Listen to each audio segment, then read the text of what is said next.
Good afternoon. Good afternoon, and thanks for joining DMM 10.0. Our coordinator is joining us shortly. God bless you, my sister Chika, Ike-Ojukwu. God bless you, Jeremiah. Amen. Thank you, ma'am. Good afternoon, ma'am. Good afternoon, Sleek Writers. God bless you, sir. Thank you so much.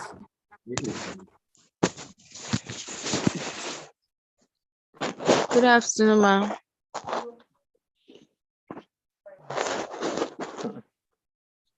Thank you very much. So over to you.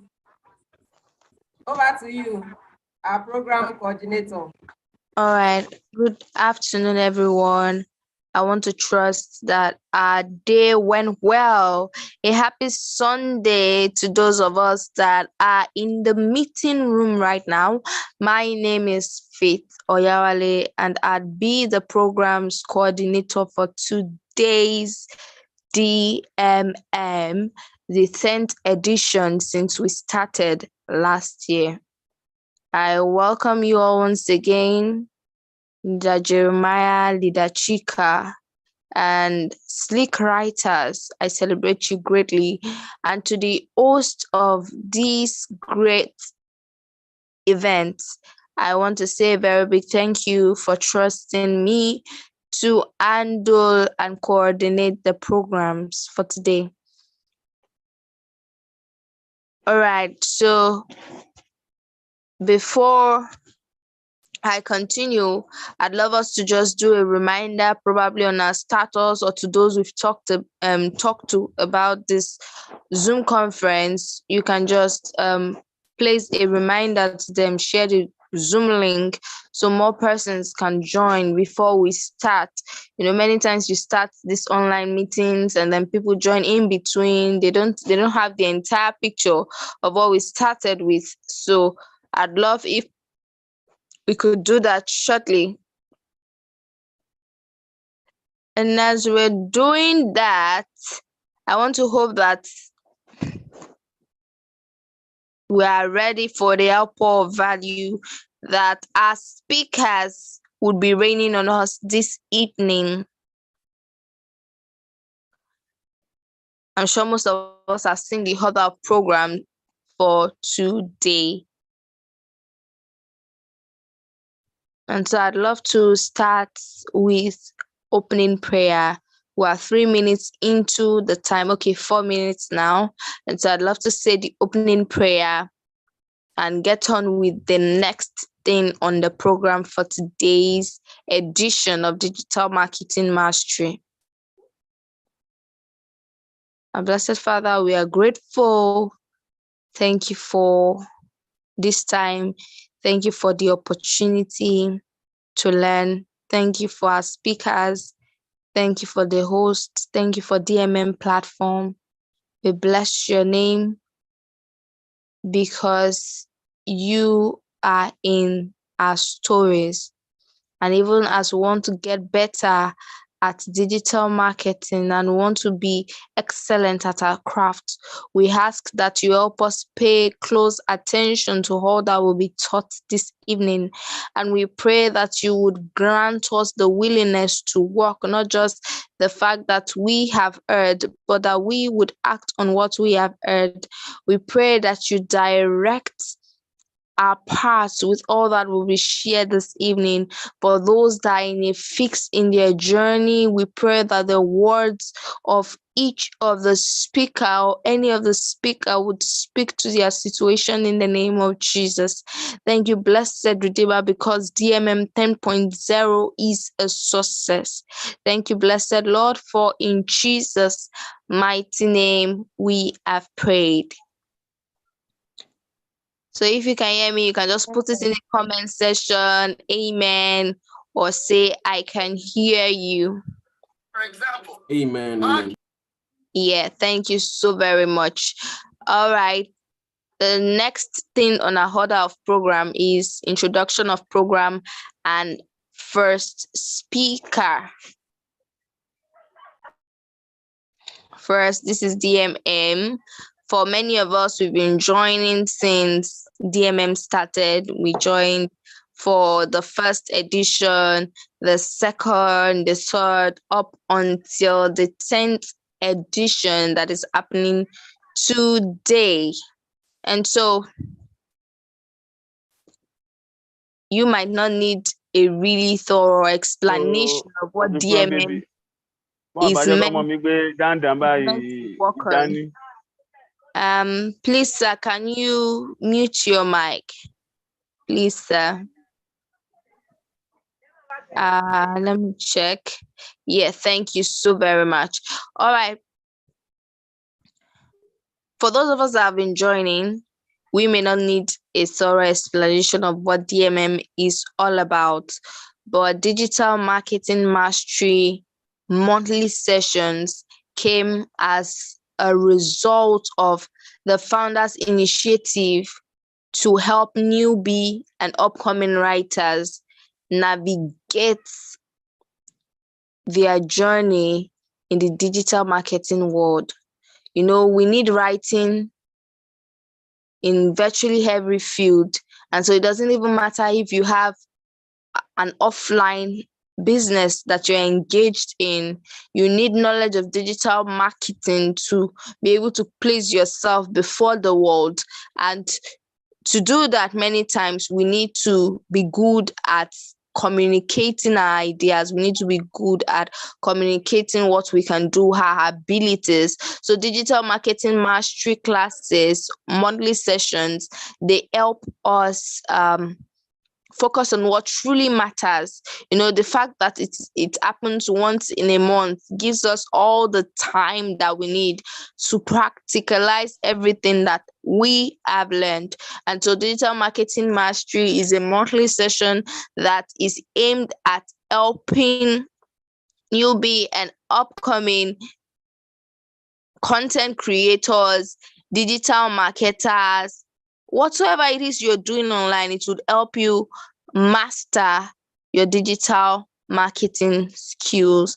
And I'm sure you know digital marketing encompasses so many forms and ways, methods. And so that is what this program is mainly all about. Welcome, Leader Godwin. I'm trying to check with the first speaker for this evening. Yes, she's been in the room since we started, and I'll be calling her in. I'd read her bio shortly.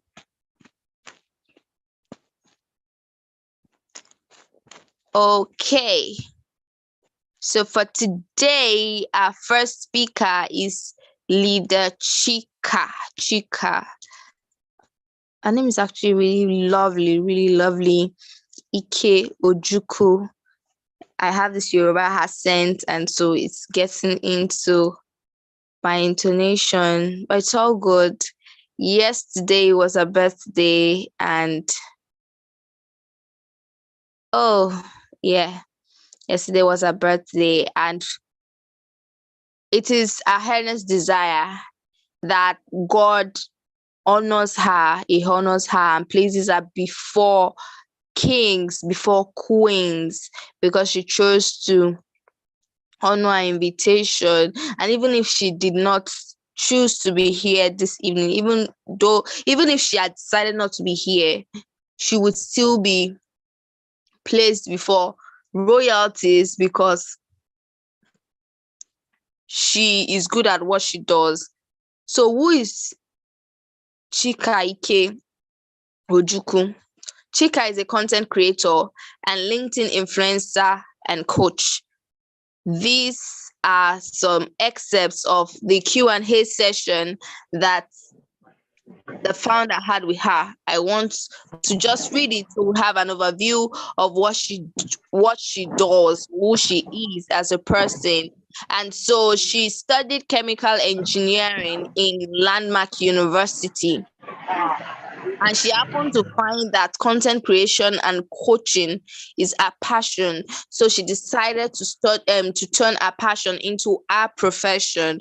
She studied chemical engineering, but she had always been a content writer, like from the get-go. She published her first book while she was still in secondary school, and a second book before she graduated from the university. So she already knew that even if she did not get a chemical engineering job, she would be doing content creation, or at least merging both chemical engineering and content creation. And so she's a LinkedIn growth strategist. She's doing so well on the LinkedIn platform, and she has a lot to share with us this evening. Many of you might have seen the program, or maybe not, but here is the topic that Chika Ike-Ojukwu would be sharing from a wealth of expertise with us. The topic is how to make money as a social media strategist. And so with gladness, with so much joy, I'd love us to welcome Chika Ike-Ojukwu to our midst this evening. Welcome, Ma. It's a privilege to have you here, and we do not take it for granted. Thank you so much. Thank you so much, Faith. Wow. Thank you so much for the love. Thank you so much for the prayers. Thank you so much, Ma Iyabo, for the opportunity to be speaking at this event. Please, I don't know who is muted and is supposed to. Oh, okay, Ma. The admin can mute people. Yeah. Yes, he's been muted, Ma. Thank you so much. Thank you. Yes, Okay. This whole invitation and everything started even August, I think the last week of August, and I'm glad to be here today. Thank you so much for having me. God bless you all. So with a few minutes I have to share what I can share with you, I just want to say that everyone is going to go home with something. Thank you so much, Mayabo. I love you too. Thank you so much. That everyone is going to go home with something. As I usually tell people, that whenever I'm invited for speaking engagements, especially even if it's my niche or something not really my niche, but I have one or two things to talk about there, I usually tell God to use me to speak to those persons. Everything I might be saying today might not be for you. Yours might just be just that one word to set you up in your career, to set you up in your finances, to set you up on your journey on LinkedIn. As rightly said by Faith, I am a LinkedIn optimization coach. I am a LinkedIn influencer. I'm a content creator, and by God's grace, I have over 36,000 plus global stars. I don't call them followers. I call them global stars, because if I am a global star, then the people that are following me are fellow global stars. So we all are global stars too. So as I said before, there's something here for everyone this evening. So I'll just move straight into the topic of today, which is how to make money as a social media strategist. How to make money as a social media strategist. I'm into brand management, but I don't talk about it very well on LinkedIn, because I select my clients when it comes to brand management, when it comes to social media strategy and social media management. I'm very selective about that. So I don't put it out there, but I get referrals, I get clients reach out to me directly for that service. So I'm not going to just be sharing with you what you can do. I will share it to be like a mix, because I've noticed that it's easier to tell you what I do, how I do it, so that you can be able to implement and try to see results. Because if I just come here and tell you, do this, do this, do this, sometimes those things, I don't know if they actually do work. So I'm going to say from both my experience and the experience of persons that I've seen these things work with. And it's going to be a step-by-step process. Nothing truly happens overnight. Oche Wright will say success happens overnight, but success doesn't happen overnight. But when it happens, it looks like overnight. Yes, when you start seeing the results and everything, it's as if you just started yesterday, but no, you've been doing this over time, you've been failing, and you've been rising up. For the sake of clarification, who is a social media strategist? Who is a social media strategist?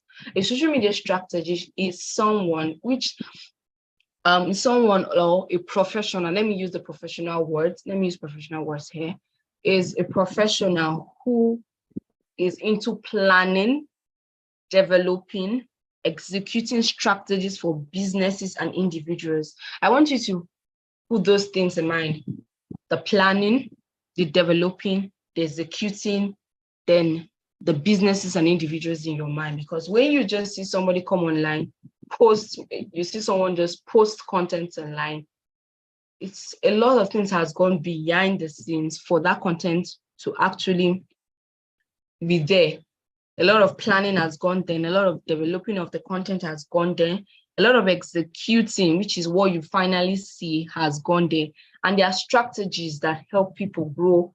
We are all doing the same thing on LinkedIn, but there are strategies that are helping this person grow on LinkedIn that someone else is not applying. That's why the person is not seeing results and the rest of it. So the primary keywords here is planning, developing, and executing, because social media is not just about posting content. It has to still do with running of ads, campaigns, and the rest of them. So that's a lot. So a social media strategist is the person who actually brings all the strategies through planning, developing, and executing to life. Yes, and the primary goal, or the primary goal of a social media strategist is to increase brand awareness for either an individual brand or a corporate brand or a business brand, driving website traffic.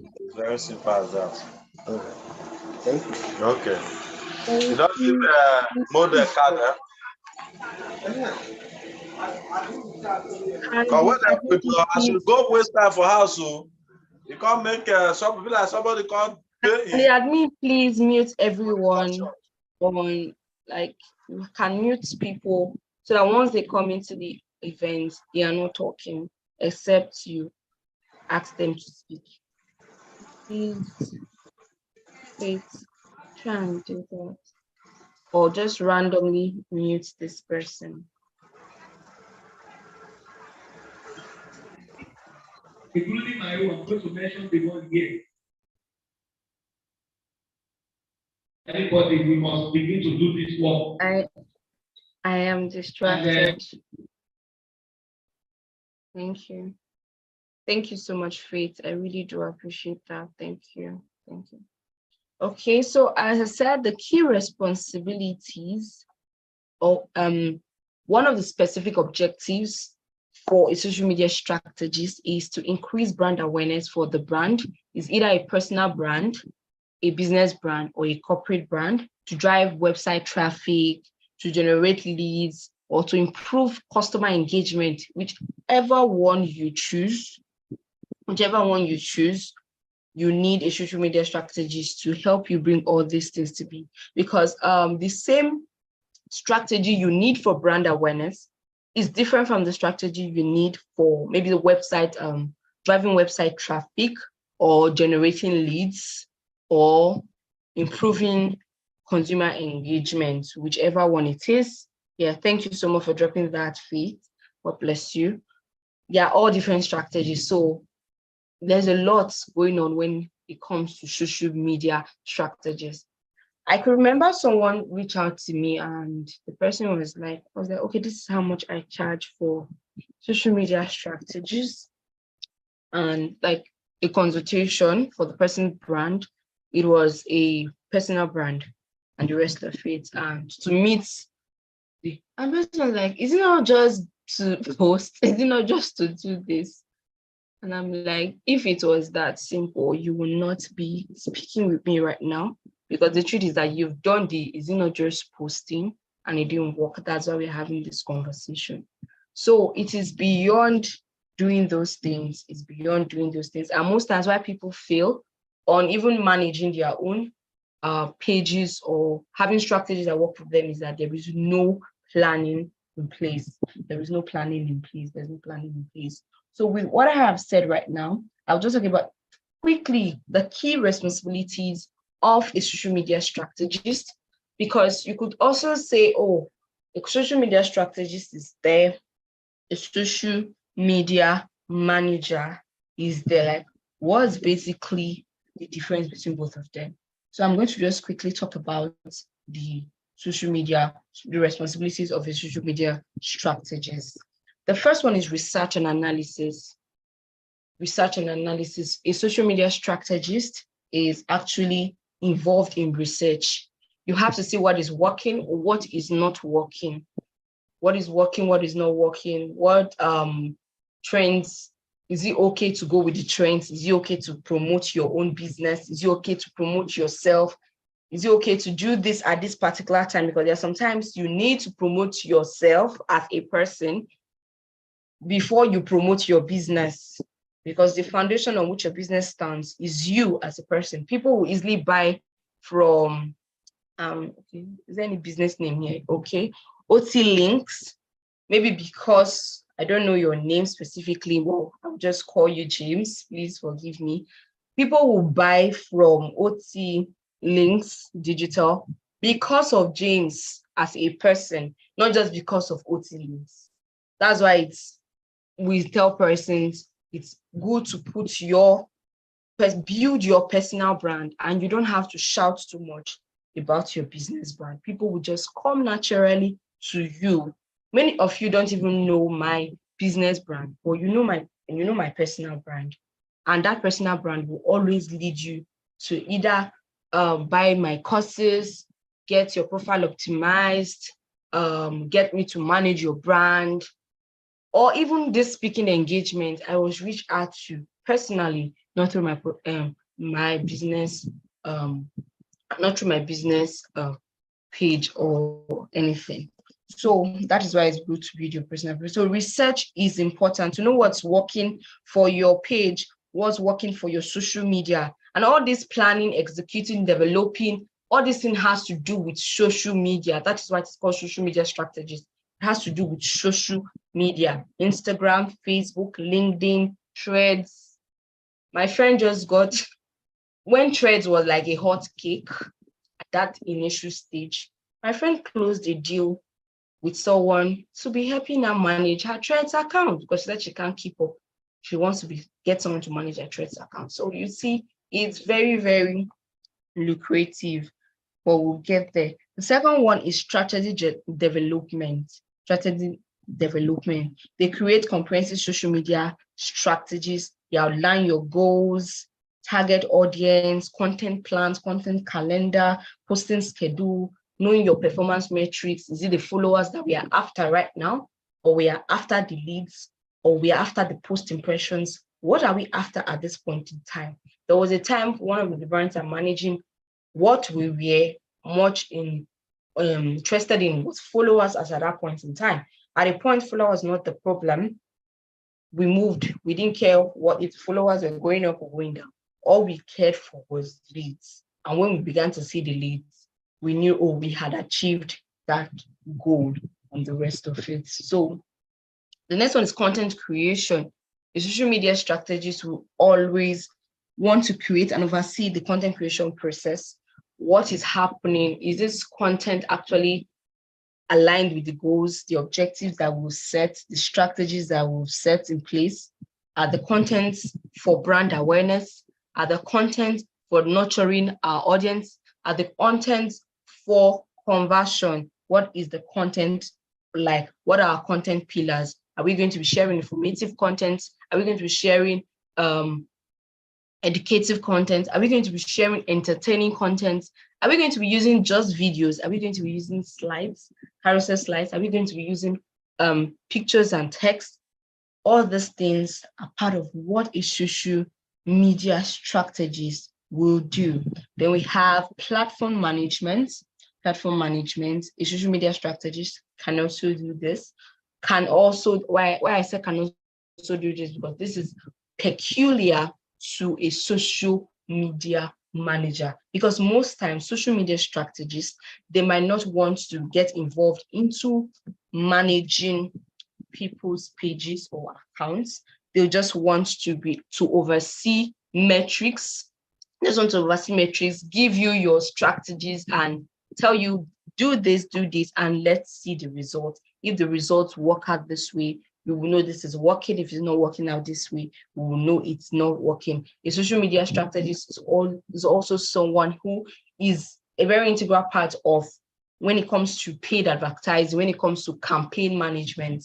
It's the social media strategy that will draft out a strategy to know what is going to work, what kind of audience do we need, what advertising goals, and the rest of it. Oh, thank you so much. Yes. Sometimes on social media strategists, they would love to also engage in platform management, maybe managing your Instagram page, but most times they are not really interested in that.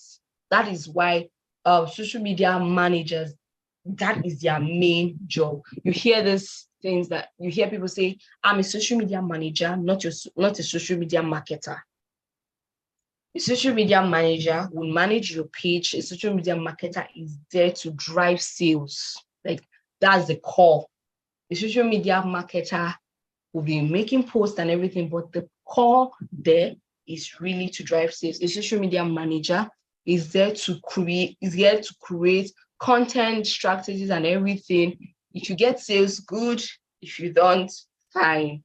But if you need a social media marketer, that means you need someone who has a whole lot of skills that a social media manager has, and also a salesperson has. But a social media strategist, when you hear that word strategist, you just know this person is here to actually help you with strategies that would work for your business, that would work for you as a person.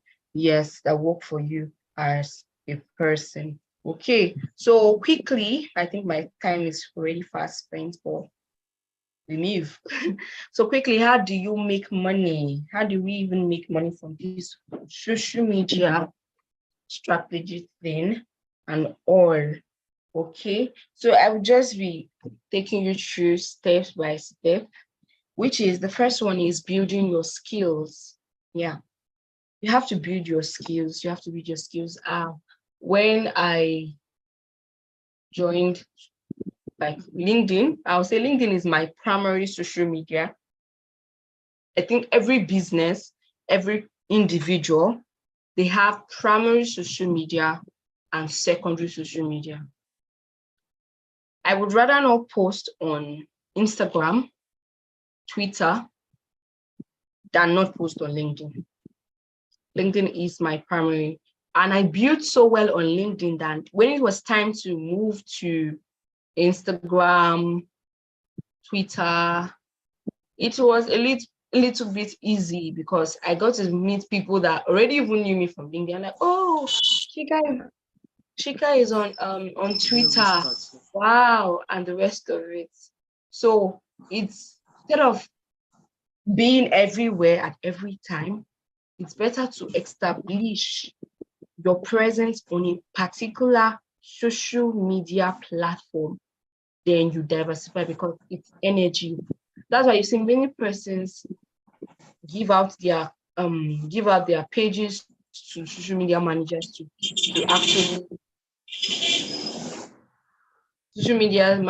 actually manage, because it's a whole lot of work. But you hear the same person that is giving out his or her social media page to a social media manager to manage, tell you, is it not just posting? If it was just posting, you would have kept your account to yourself and do the just posting. But there's a lot of things that come with it, which has to do with social media calendar,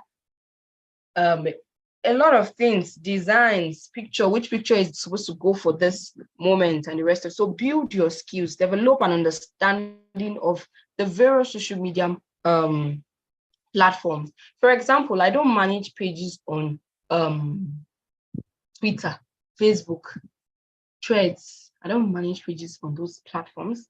I only manage pages on LinkedIn and for few persons Instagram, but majority LinkedIn, because I have studied how the platform works. So when I tell you this is why this is happening, I know this is why it's happening, because I know if it's a business page on LinkedIn, just remove your mind from followers. Like remove your mind from reactions. You can have 60,000 followers on a business page on LinkedIn and you still have 4 likes. That's just the truth. That's how LinkedIn works. So if you want to be a social media strategist, you need to develop your skill. You need to have a deeper understanding of the various social media. I know of persons, they don't manage pages on LinkedIn because they don't know how LinkedIn works. So they don't take someone's page and try to manage it, and they're like, Jesus, what's even happening? Am I not growing? Am I not moving? So my clients already know that even if you are seeing 2 likes on the post we made, that is not the problem, because that is how LinkedIn is and everything. And you know how business pages, people like to see faces, but on business pages, you're always seeing flyer. People don't resonate with flyers, people resonate with human beings. So I've noticed too that if we post pictures of the people in that business, we get more engagement than when we post just maybe carousel slides or flyers, because people don't resonate with flyers, they resonate with human beings. The same thing, LinkedIn, if you post on your personal page a flyer, LinkedIn is going to destroy that post. That's why anytime I'm posting anything that has to do with flyers, I try as much as possible to put a picture, because LinkedIn feels once you're posting a flyer, you are trying to take their audience out of their platform, and nobody likes that. So they will frustrate that post and make sure many people do not see it. So they continue to stay on their platform. And the rest of it, and you're putting links in the comment. Just have to learn what works on Instagram doesn't work on LinkedIn. What works on LinkedIn doesn't work on Instagram. What works on Facebook doesn't work on LinkedIn. The kind of pictures you can post on Facebook, you can't just randomly just say, let me put it on my LinkedIn profile. No, you can't do that. So it's very important as social media strategists, learn about the social media platforms you want to help consult, or you want to help your clients with. Learn how to analyze data. Yes, it's very, very important. As social media strategists, you're dealing with data. You have to deal with data, the post impressions, the click-through rates. At a point in time, we had to even just remove our minds. I told you, from followers and all those reactions. What we are checking is our click-through rate. Are people really clicking on this link so as for them to join? If the click-through rate is high, that means leads are going through the funnel. At least they know that we have this offer for them and the rest of it. So the next one is gain experience. Gain experience. I could remember there's this question that Iyabo asked me. She said, what is my craze for certifications? I have over 20 certifications on my bio on LinkedIn. And the truth is that not all my certifications are on my bio on LinkedIn. Sometimes I just forget to put all those things there, which I will still update before the end of this month. Is that certifications give you credibility. But the truth is that with the way things are going, some persons just randomly get certifications and just don't even know what they're still doing. I can remember before I even got into the space of social media marketing or social media strategy and the rest of them, I did a course on social media marketing and I got a certification for that. Because I wanted to go for knowledge. If you don't go for knowledge, you will not know what you're saying. Your clients will be asking you questions and you just be looking like, what is he saying? What is she saying? So gain experience, volunteer for organizations. See, I tell persons having 100,000 followers or don't feel you've arrived. Your age with your age, with your status, and you can still volunteer for organizations, because sometimes people will not pay you, but it's not the payment at that point in time, it's the experience. That's why I'm so scared for my Gen Z, like this Gen Z generation, this my generation. It's really painful. Everybody, they don't want to do some things for free. But I tell you, some things I do for free, I'm doing it because I'm going there to gain experience. The experience is what matters. If I can do it free of charge for a company, for an organization, for a friend, then I know what's working and what's not working right now. So tomorrow, if I wake up and say, I now want to charge a client for what I know and what I don't know, I'll be confident enough to do that. But if I don't have any prior knowledge, nobody actually wants you to use their page to start learning. You cannot pay someone maybe $150 and the person is trying to use your page to know if purple will work, if red will not work, if a carousel slide is better for your page, or if pictures are okay. That's not what the person is supposed to be doing at that point in time. So gain experience, volunteer for nonprofit organizations, for businesses. You are building your portfolio. That's the truth. You are building your portfolio. See, when you go on your LinkedIn profile, when you go on any profile, someone said he can't hear anything. Please, have I been talking to myself? No, you are listening to you, man. You're enjoying your talks. Thank you so much. Thank you so much, Jeremiah. I appreciate that. Okay. So when LinkedIn gives you the opportunity, please forgive me for always talking about LinkedIn because LinkedIn is that platform that gives you the opportunity to showcase what you have. LinkedIn is like your online CV. LinkedIn is your online CV. That's just the word, because LinkedIn gives you the opportunity to put every relevant experience you've ever had, both related and unrelated. You can be, like I said, like Faith read. I studied chemical engineering. But I'm into content creation. You would see there that I have a chemical engineering certificate or anything. And you also see everything I've done that has to do with content creation, social media, even brand influencing. I'm a brand influencer too. Brand influencer, everything is there. Everything is actually there. So you are building your portfolio by doing all these things. And when you go to anybody's experience section, you don't see paid, you were paid to do this or you were not paid to do this. And there's a part on your LinkedIn profile that says volunteering experience. You can choose to even put that social media strategy that you did for an organization in your experience section and not call it a volunteer experience. Nobody's going to ask you, did they pay you or did they not pay you? The most important thing is, I can do the job that you want to pay me for, and you are good to go. So the third one is create an online presence. Okay, I said the first one is build your skills. You need to have that skill. You need to understand the platforms. Are you going to work on LinkedIn and Instagram alone? Are you going to be managing pages across all the social media pages? That means you need to have a vast knowledge of how all the social media pages work. Then you have to gain experience. Nobody wants to run your skills with their page or with their hard-earned money. No. And that is going to be very, very bad for your brand. It's going to be bad for your brand if you do something that is not nice. The word of mouth is fastest when it comes to referrals. Word of mouth marketing is the best. So once you do something and you didn't do it well, it might be hard to regain the trust of that person. And who knows how many persons that person is going to tell, this girl or this guy doesn't know what he or she is doing. The rest of it. So that's it. Gain experience before you launch out. Delay gratification. Go and learn. For a Gen Z in the room, I'm talking to you.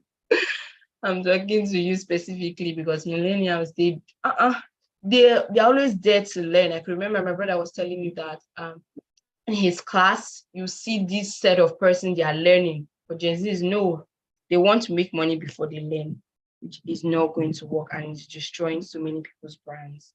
Okay, the next one is create an online presence. I said before, as a person, you need to have your presence on any social media page. You cannot tell me you're a social media strategist and your page is not giving me social media strategist vibes. That's the truth. You cannot tell me you're a social media strategist and I come to check your page on Instagram, on LinkedIn, on Facebook. And I'm like, okay, what strategy will you now give me? The truth is that we live in a world that judges the book by its cover. And I tell people, if you have what it takes to make your cover beautiful, please do it. Please do it. There's this slang that I hear every time. You go explain tire, no evidence. There's sometimes you don't need to talk. Let your platform do the talking. Sometimes people reach out to me and I say, okay, you can check me out on LinkedIn.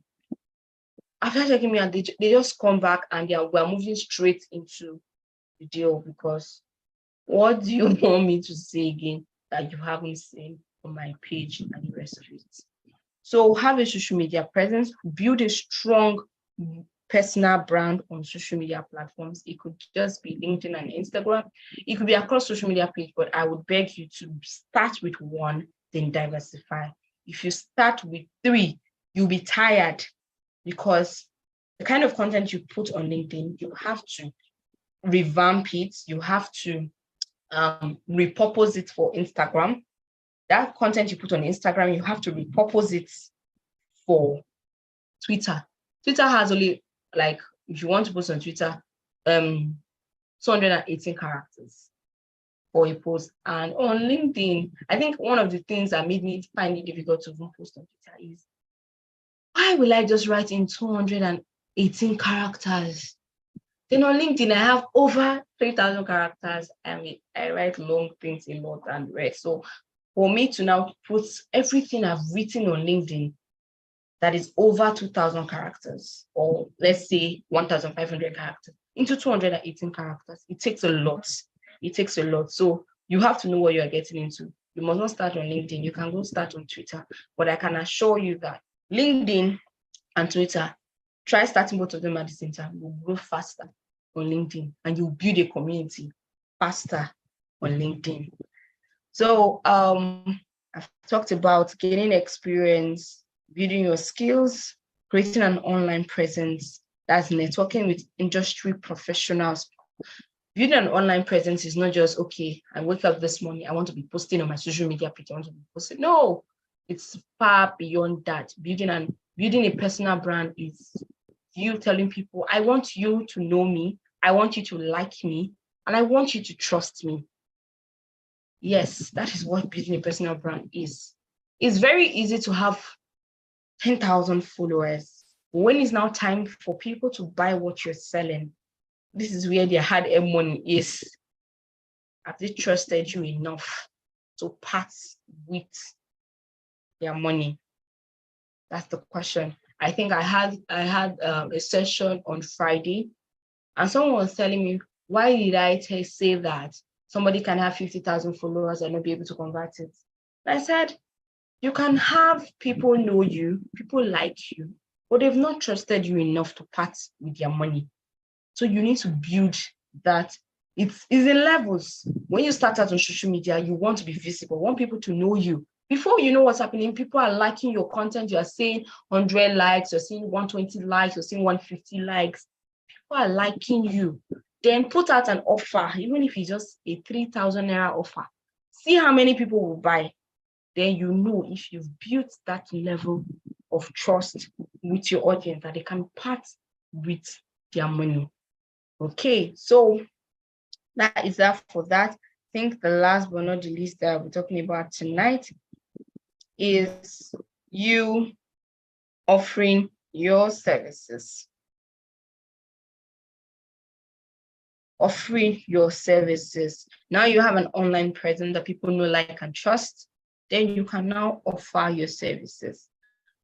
who do you now offer the services to? You offer the services to small businesses or startups, people that are looking for companies, individuals. You can be a social media strategist for an individual. Just help them with strategies that can work for their brand on that particular social media. It could be, let us see if posting every day works for your brand. Let's see if posting 3 times a week works best for your brand. Let us see if we don't, we post just mainly pictures and videos, and let's see what happens. That is a social media strategist. And you can offer this service to small businesses that are just starting out, that don't even know what they are doing on the online space. Like, they're just confused. They just started out. They don't know what is going to work, what is not going to work, and everything. You can be that business's social media strategist. Set up the account, and you can choose, as I said before, you can choose not to be the social media manager, in as much as you can also choose to be social media manager, but the social media manager can also do the job of a social media strategist. But why you hear social media manager separately or social media strategist separately is that a social media strategist can choose not to do the work of the social media manager, but a social media manager is obviously going to do the job of a social media strategist. Yes, you cannot just be posting and posting and posting. You have to post with a clear guideline. What are the goals? And right now we are starting out on Instagram. What we need right now is not to get people to come and buy from us. No, that's, if you are jumping from there, you'll be disappointed when you see nobody's coming to buy. What you are going to do at first is brand awareness. Let people know that this kind of business is even, we exist on the online space. We exist. From there, you start building your know, like, and trust factor. Then you can help startups, you can help individuals. As I said, you can consult. As a social media strategist, you can consult. You give that person one-on-one consultation on what is working on the person's page and what is not working, because you have analyzed this is what is happening. Because some persons don't even have time to analyze their page. As a LinkedIn coach, I sit down and just go through my metrics and see, okay, this post had this amount of likes, but this amount of impressions. Because sometimes you can see on LinkedIn, see algorithm, you can't control it. You can't control algorithms across social media platforms. So it's very good that you see them as analyzed, because sometimes you can say, oh, I got 5,000 post impressions on a particular post, and I'm having 20 likes. And sometimes you have 100 reactions and you're having 3,000 post impressions. You ask yourself, what's happening? Well, more people are seeing this content, but they're not engaging in it. What's really happening and the rest of it? Then you know what to do better next time. As I said, you as a social media strategist, you can help a personal brand, a business brand, and a corporate brand to achieve their social media goals, which has to do with brand awareness, brand nurturing, and conversion, as the case may be. And please, is that try as much as possible to specialize, especially if you're going as a social media strategist and social media manager. Try as much as possible to specialize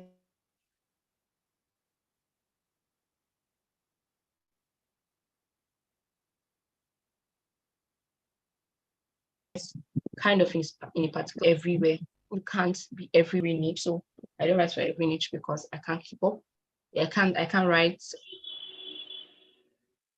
Okay, I can't write for every niche because I will not be able to keep up with the trends happening in every niche, the rest of it. So I believe I'm being able to say one or two things. I'm able to say one or two things, and make sure you're providing value for your clients. If you want to make money and you want to keep making money, just make sure you're providing value for your clients. providing results for your clients, and you'll keep making money. You keep making money, because the truth is that it's easier to make money from your existing clients than a new client. It's not easy to get new clients, but if you have clients, existing clients, just keep serving them well. Keep serving them well. Keep learning. Things are changing every day on the online space. Things are changing every day on the online space, and you cannot afford not to know what is happening in that particular niche. That's why I said you don't have to be able to write for every niche or strategize for every niche. Just pick 2 or 3 and you are good. So you can know, oh, this is what's happening right now in the business industry. This is what's happening right now in the supply chain industry. This is what's happening now in LinkedIn has brought this out, and let's see how it goes. Everybody does not have that feature yet, but this is what's happening. You know what is happening in your sector at that point in time, and you can help deliver results knowing that. Thank you so much. I hope I exhausted my time. I really do appreciate you for bringing me on board. Thank you, Ma.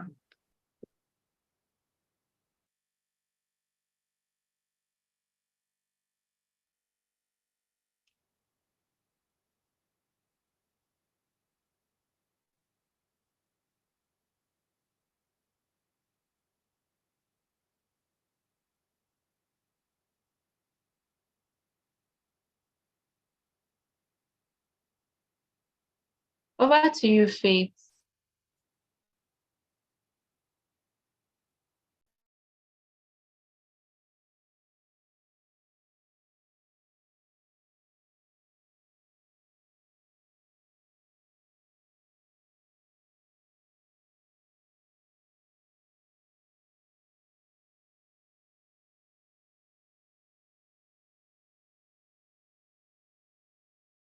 Hello, Ma. Yeah, I'm here. Okay, thank you. Thank you so much. I thought our mod was on. Obviously, she's not on right now. Okay, thank you so much. It's been an eye-opening session for me too, even though I've been on. Yeah, I don't know why she's not here. I thought she was here. But she's here, she's muted anyway. Okay, so thank you so much, Chika. I learned a lot from what you shared. Thanks so much for sharing from the heart. We appreciate you so much. God bless you. I'm glad to see your face and hope you had a blast yesterday. Birthday girl. Oh, wow, that's nice. You know, I didn't know it was your birthday.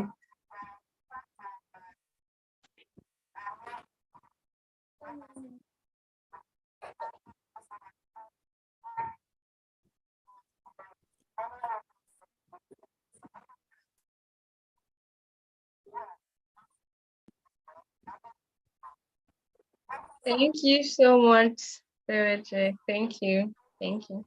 Thank you, everyone that is wishing me a happy birthday. Thank you. Yeah, you're welcome. And if you have questions, please type in the chat box or raise up your hand to talk. If you have questions, please type in the chat box or raise up your hand to talk. But if you don't have questions, please let's appreciate our speaker. She's been so open with her knowledge this afternoon. This is what people pay for. I won't lie to you. And if you are a part of this, please take these classes serious because we know why we are doing them. We have a goal. We have a goal. And so let's take it serious and the Lord will help us. In the absence of questions, please let's appreciate her in the chat box. So Sheyiwa Sheweje says, thanks for your time. Go Jerome says, thanks for your time. And then who else? Let me see.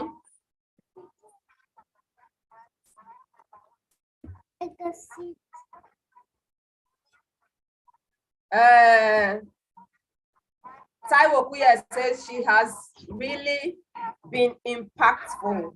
So we really appreciate you, Chika. God bless you. Thank you so And much. you have a fantastic Sunday evening. Bye. Thank you so much. Yeah. Okay, so. I copy you. Yes, I copy you. Yeah, I know. I copy you. I do like this. I do like this. Yeah. Am I permitted to stay so I could learn from other speakers? Okay. You can see you. Okay, so we are still moving on with the program. Let me see if our moderator is there. Okay, she's still not, she's still muted. It's okay. So we are moving on with our program as scheduled. And our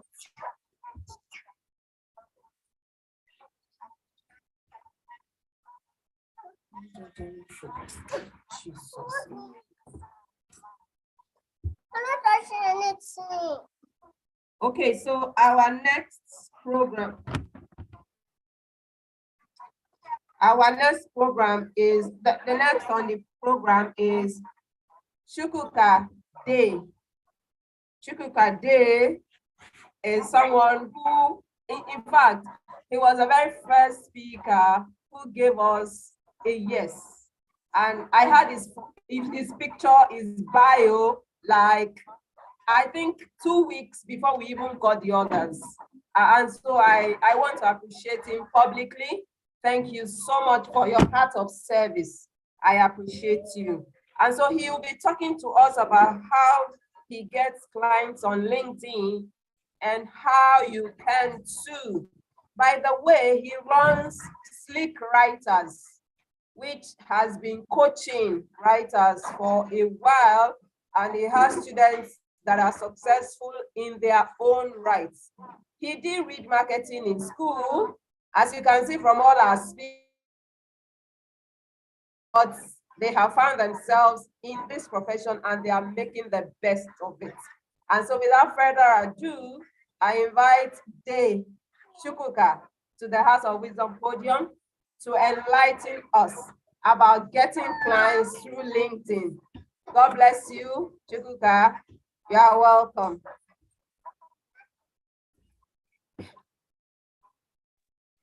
Hello, good evening. Can you hear me?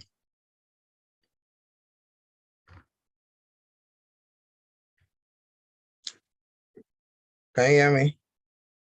We can hear you. Please go Yes, on. we can. Yes, Yeah. I can hear you. Yes, we can. Yes. Yeah. All right. Good evening, everybody. I'm really happy to be here, honestly.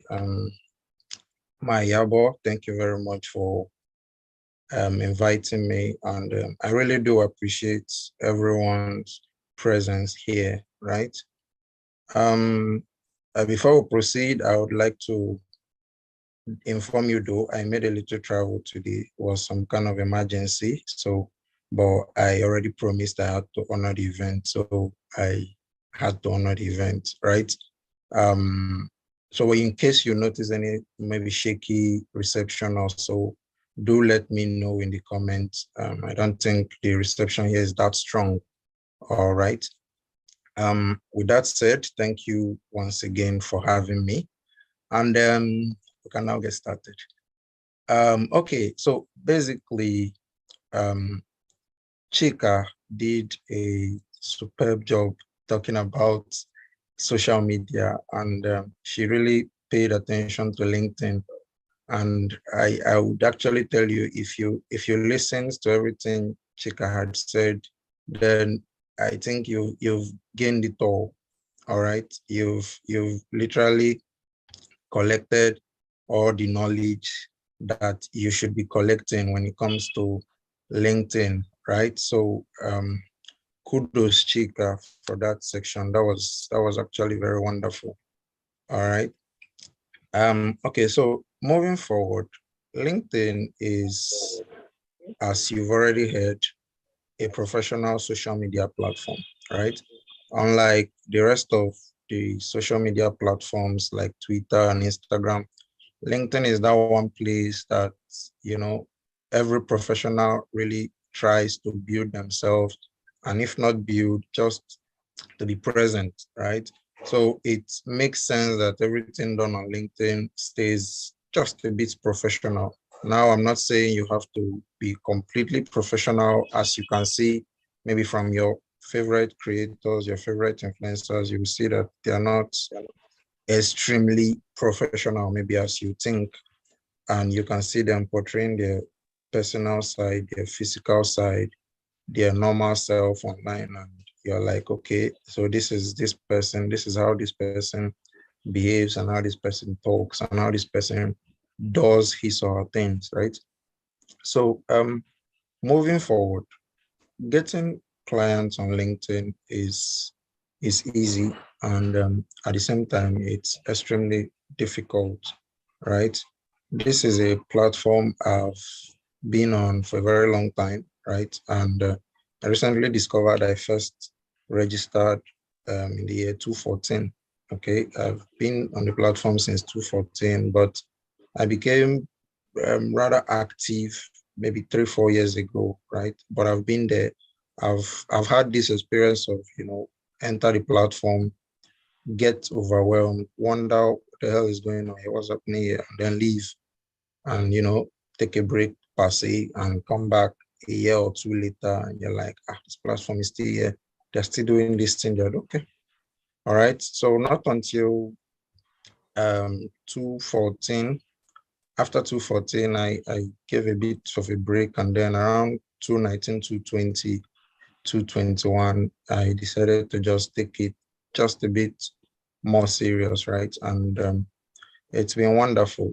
Now, before that or during that, I've been freelancing, I've been copywriting, right? I do it as a freelancer on different platforms, on Upwork, on Fiverr, on people per hour, on places like that. And client getting has been also easy and accessible, right? But not on LinkedIn. So eventually, I ventured into LinkedIn, and over time, it became easy as well. Okay. So what I'm going to share with you is basically what I've been through or what I've experienced all these years. And I believe some of you are probably in that initial stage, which is getting clients, positioning yourself, and really, really getting clients. Okay. I think that is just the whole reason for everything, right? If you don't get clients, then you are wasting your time, basically. It's as simple as that. There's no need calling yourself a professional in something, but you are not, doing the work in that thing. Okay. So let's talk about LinkedIn proper. Okay. Let's talk about it from the perspective of someone who wants to get clients, right? Now, I want to debunk a few myths. The first one is that you need massive following to get clients. That is not true. That is a lie. It's completely void. Okay. You don't need to have 80,000 followers to get clients. You don't need to have 8,000 followers to get you don't even need 300 clients, followers to get clients. Basically, you just need to position yourself, and that is it. That is the actual truth.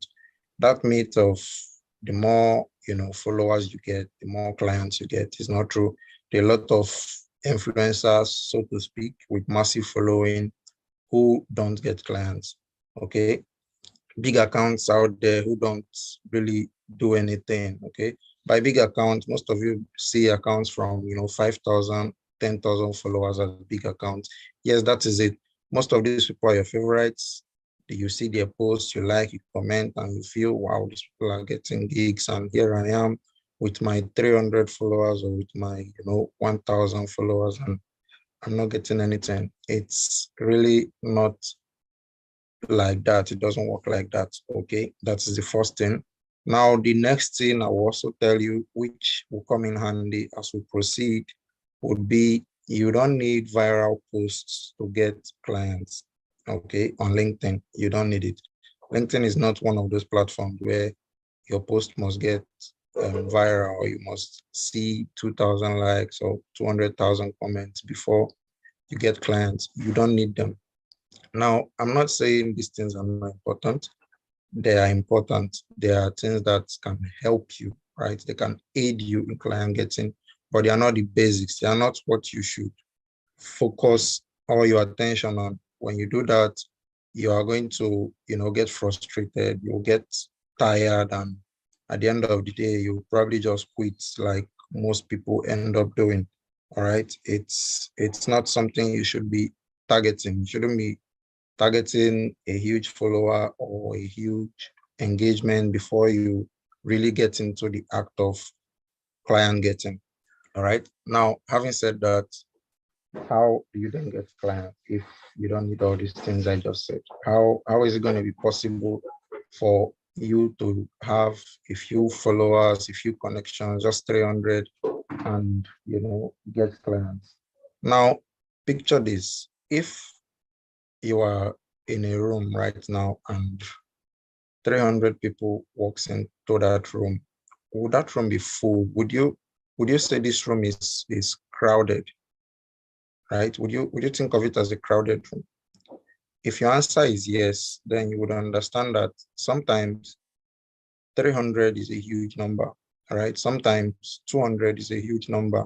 In fact, when you make a post and 10 persons like it means there are 10 people, just 10 human beings out there who actually see what you've done and value it, right?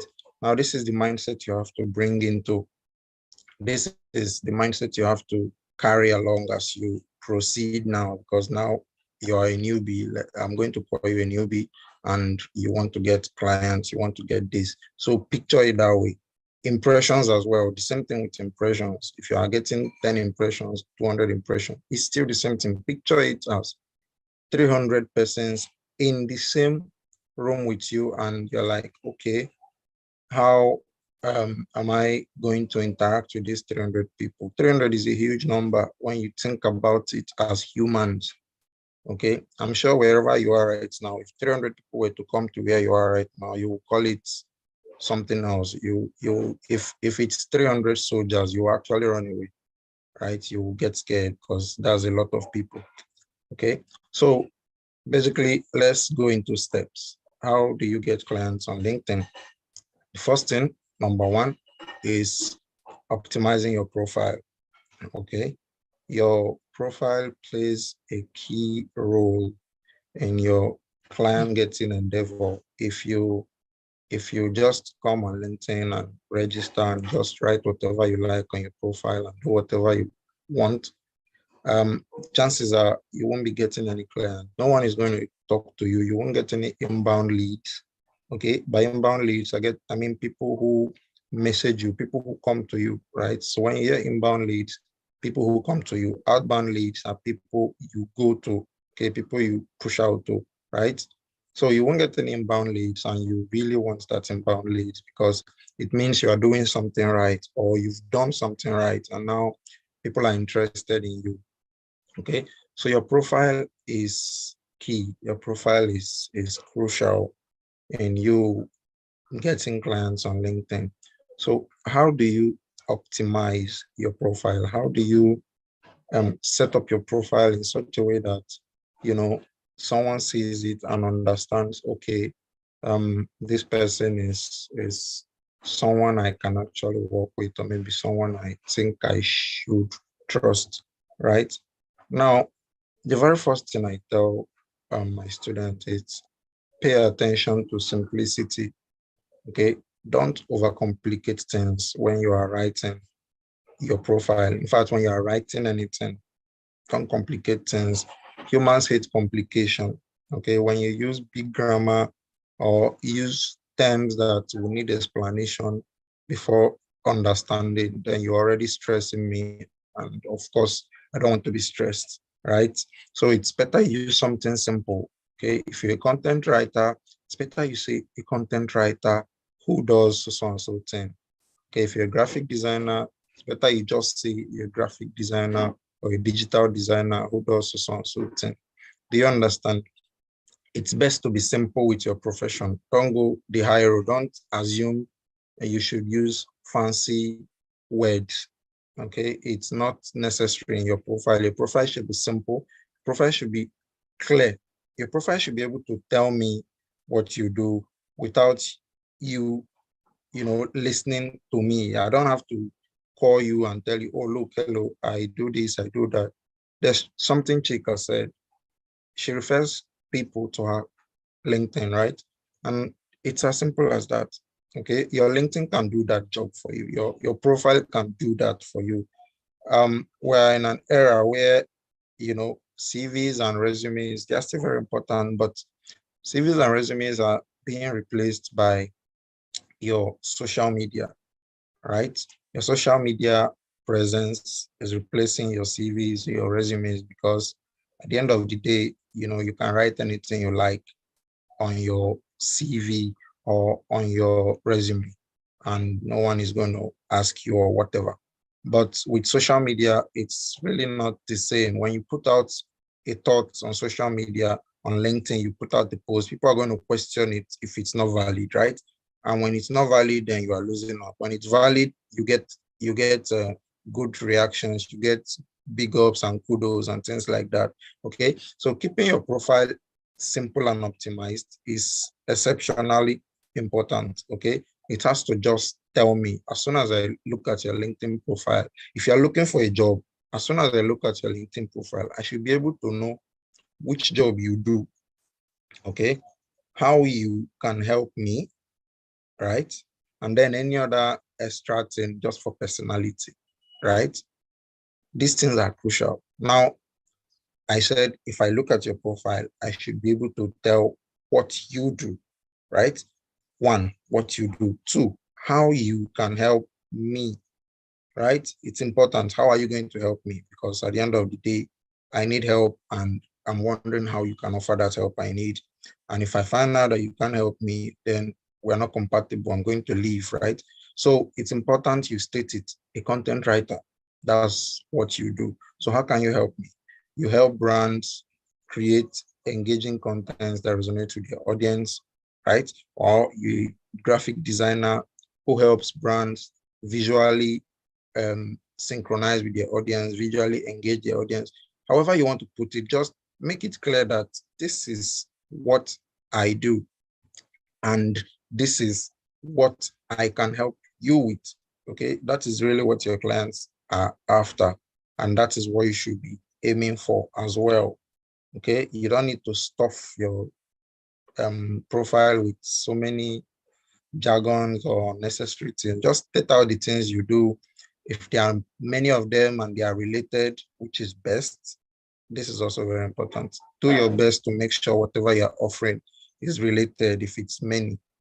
Okay, I've seen people on LinkedIn who write data entry experts on their profile, then they use hash or slash and put content writer slash graphic designer. That's a no-no. You are killing yourself, right? You are completely destroying yourself. You are a data entry expert, you're a writer, you're a graphic designer. Come on. That's not flying. It's not flowing, it's not going anywhere, right? You are not an expert in anything. If you're assuming you are an expert in most of those things, maybe, or you are just doing, I'm putting my eggs in different baskets just in case a client that wants data entry comes, they'll pick me, or maybe the one that wants graphic design comes, they'll pick me. None of them is going to pick you. That's the simple truth. Okay. In all my years as a freelancer, I'm hitting 13 years freelancing very soon. I've been online for more than 13 years. I've been earning, I've been collecting hard currency for close to 13 years. And I can tell you this, clients want you to be specialized in what you are doing.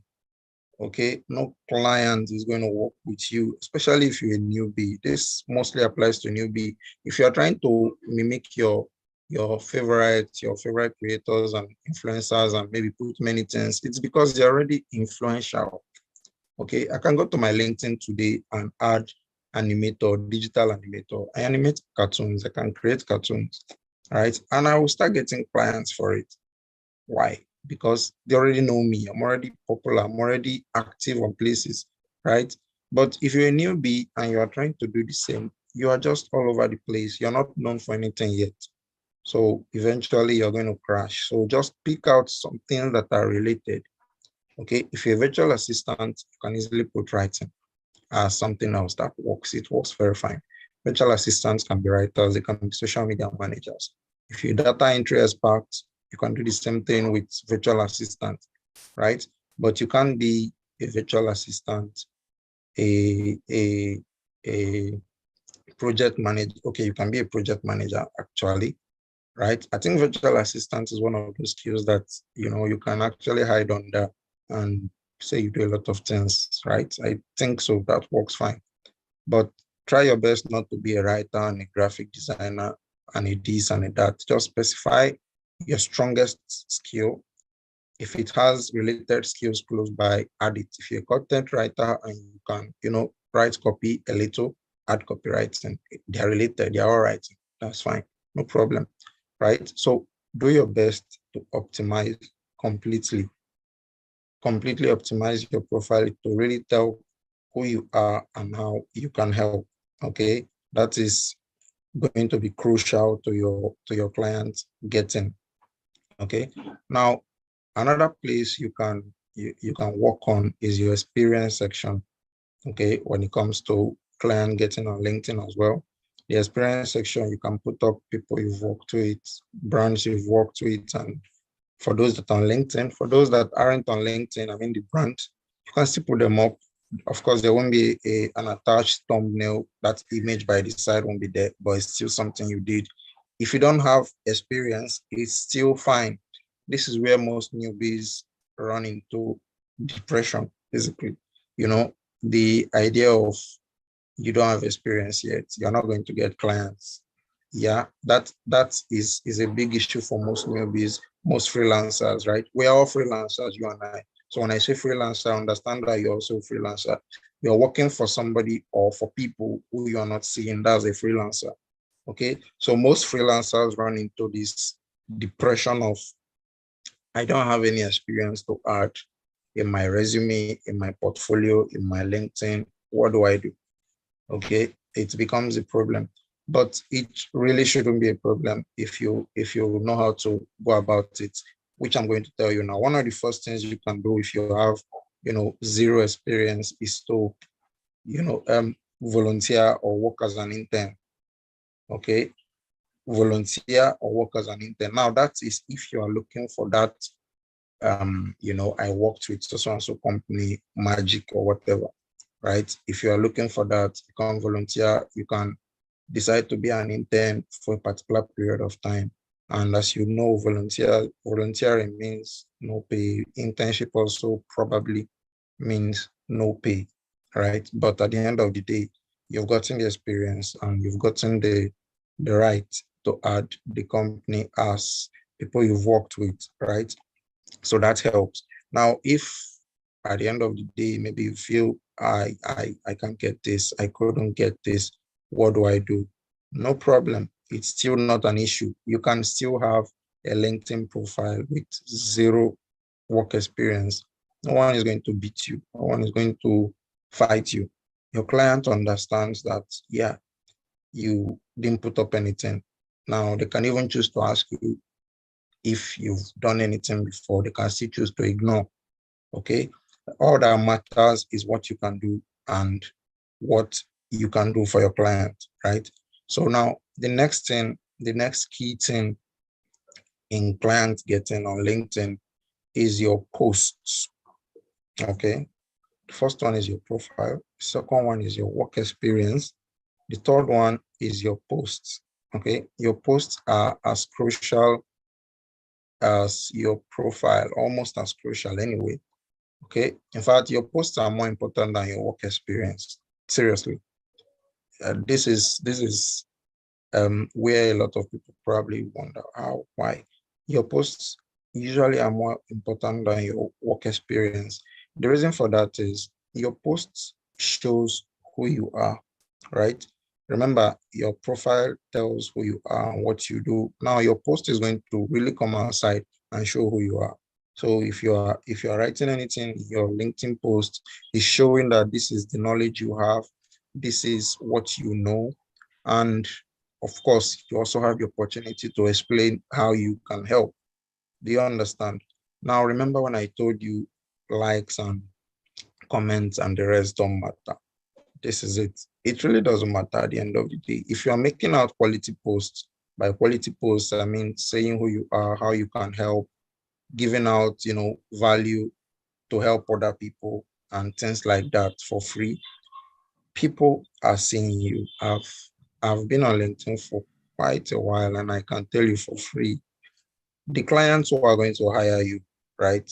There are those who are not going to like or comment on your post. They have no business with liking your post. They won't even like your post. I'm talking about clients this time around. Now, the reason I'm being specific is you make the mistake of seeing your influencers, your creators, you make the mistake of seeing them, maybe creating offers on their post and getting people to hop on these offers. They're getting prospect to like, I want in, maybe they made a 5K offer and people are jumping in, people want to be part of it. Maybe it's a small course or so, right? You are making that mistake. Those people, of course, they are clients, technically they are clients. These people hopping in to buy 5K course, they are clients, true, they are. But when we say clients, when you say clients, and when I say clients, we're talking about those people, companies, CEOs, founders, who are going to sit with you and tell you, okay, look, we're going to pay you $10,000. We're going to pay you $3,000. And we want you to do this for us. You're a copywriter, right? Okay, we want you to write copy for us. We're giving you a return of $10,000 per month, and you will be generating 4 copy material for us, right? Or you're a graphic designer. What do you think about $5,000 per month, where you'll be giving us 10 designs monthly? Okay, this is the real definition of client when you and I talk of clients. Those jumping into to get offers of 1, 2, 3, it's still clients in a way, but these are just, people gathering to do these things. I mean, you are working with numbers in that case. In that case, you're looking at volumes. You are selling a course or material of 5K, and before you're able to make 500,000, you're targeting almost 100 persons, 1,000 persons to make 1 million and things like that. I hope you are following. Can you guys hear me? Now you are targeting such, and I just said 5K, and you are targeting 100 people just to make 500,000. You want 500 people to buy, right? Now, when we talk about the client, I'm talking about like the real client, the real idea of client. A real client is going to pay you $5,000. It's going to pay you $1,000. It's going to pay you $500. It's going to pay you 200,000 naira. Let me come down to naira. Okay, it's going to pay you 200K, 400K, 1 million to do tasks. Do you understand? To do things for them, to take out their problems and solve it. That's what real clients do. You're working with quality in this case. Real clients is quality, not quantity. You're not looking to get 2 million people to make a purchase. That's still good. But remember, like I said, that's usually what we envisage. And that is what makes us feel is important to be viral, or is important to have 2 million followers before you start getting clients. Those are not the idea of clients. Remember when we started, I told you, you understand this later. This is what I mean. When we're talking of clients, we're talking about real brands hiring you just one brand and you working together. Okay, there's something Chika said. She mentioned retainers. Okay, working with the clients you already have. That is the truth. Now, when you have such a brand, let's assume you got a brand, let's use MTN. You got a job with MTN. Okay, you are creating content for them, or maybe you're creating graphics for them, and they are paying you monthly 2 million naira, right? 2 million naira every month. That is it. That's what they are paying you. You are cool with that. Okay. Now, every month, these people pay you this sum, block money, and you collect your money and they collect their service, right? That is a client. Now, for you to come online and make posts and use like 7 days, 1 week, 2 weeks to like generate 500K from sales and all that, that's not what we're talking about. I hope you've understood me. so that when I tell you about making posts or creating content that resonates who you are and how you can help without engagement and whatever, that is what I mean. I always tell my students, this is, of course, Iyabo has made this opportunity for you to access this for free. This is something I tell majority of my students. That's craze of, I must get 1,000 followers first if I start making posts is messed up. Don't try it. If you have 2 followers, if you have 2 connections, please start making posts. The important thing is that you know what you're doing. The important thing is that you are good at what you're doing. In fact, I will actually advise you to make sure you learn and become perfect at what you do. Don't just be good. Don't just aim to say, I'm a good writer. Nah, you have so many competitions if you're a good writer. Good writers are plenty. You need to be a great writer. You need to stand out. And the best way for you to stand out is to actually learn. Okay. And when you've learned and you are good at it, then you come outside and post and make posts on LinkedIn. People see these posts. Okay. I told you they are called lockers. Okay. They are called lockers. They are going to be locking around watching. Okay. Top clients. Okay. Look at this post. Wow. This is good. And they send you a DM. Hello. We're wondering if you can do so and so for us. We're wondering if you can do so and so for us. That is it. That's inbound leads from LinkedIn. Okay. Now, for the outbound side, okay, we'll just get to that. For the outbound side, we'll get to that. Now, for the inbound side, which is what you're actually looking for, what you're targeting, these things are important. Okay. Your keyword is crucial. This also comes, there's a section under your profile where you see keyword or talks about. Okay. That place is a talks about section where you just write the things you talk about. It's important to be extremely specific. Just pick out the things you talk about and actually position it to suit the kind of clients you want. Okay. Don't use your talked about to just write random things because you are targeting things. It doesn't really work like that because you just want to belong or you just want to feel, then you want to, make your talks about look as if you're talking about everything in the world. It can just be talks about copywriting, talks about content writing, talks about ghostwriting, talks about freelance writing. Do you understand? This shows that this person is crazily interested in writing. Do you understand? Talks about social media management, talks about social media marketing, talks about brand influencing, talks about, do you get the idea? These things go on to show that, okay, this person really, really lays emphasis on this particular thing. That is how it works. Those keywords are also a great help if you utilize them properly. All right.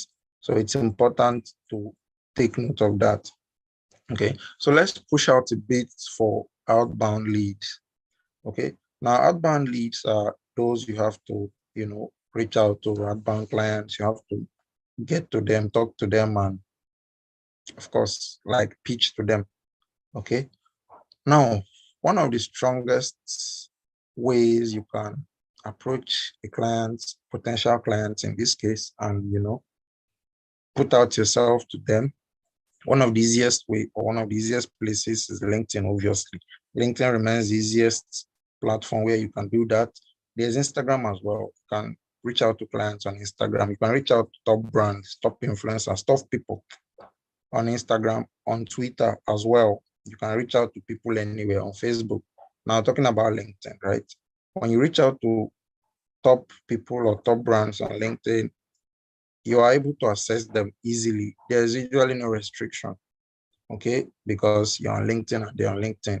You can actually reach out to them without restriction. But the truth is, most times we do it wrongly, okay? You just have this feel that since you've heard cold DM or cold pitching, maybe you've been told, oh, go about this, you cold DM or cold pitch. By the time you cold DM 20 people, you get replies, positive replies from 2.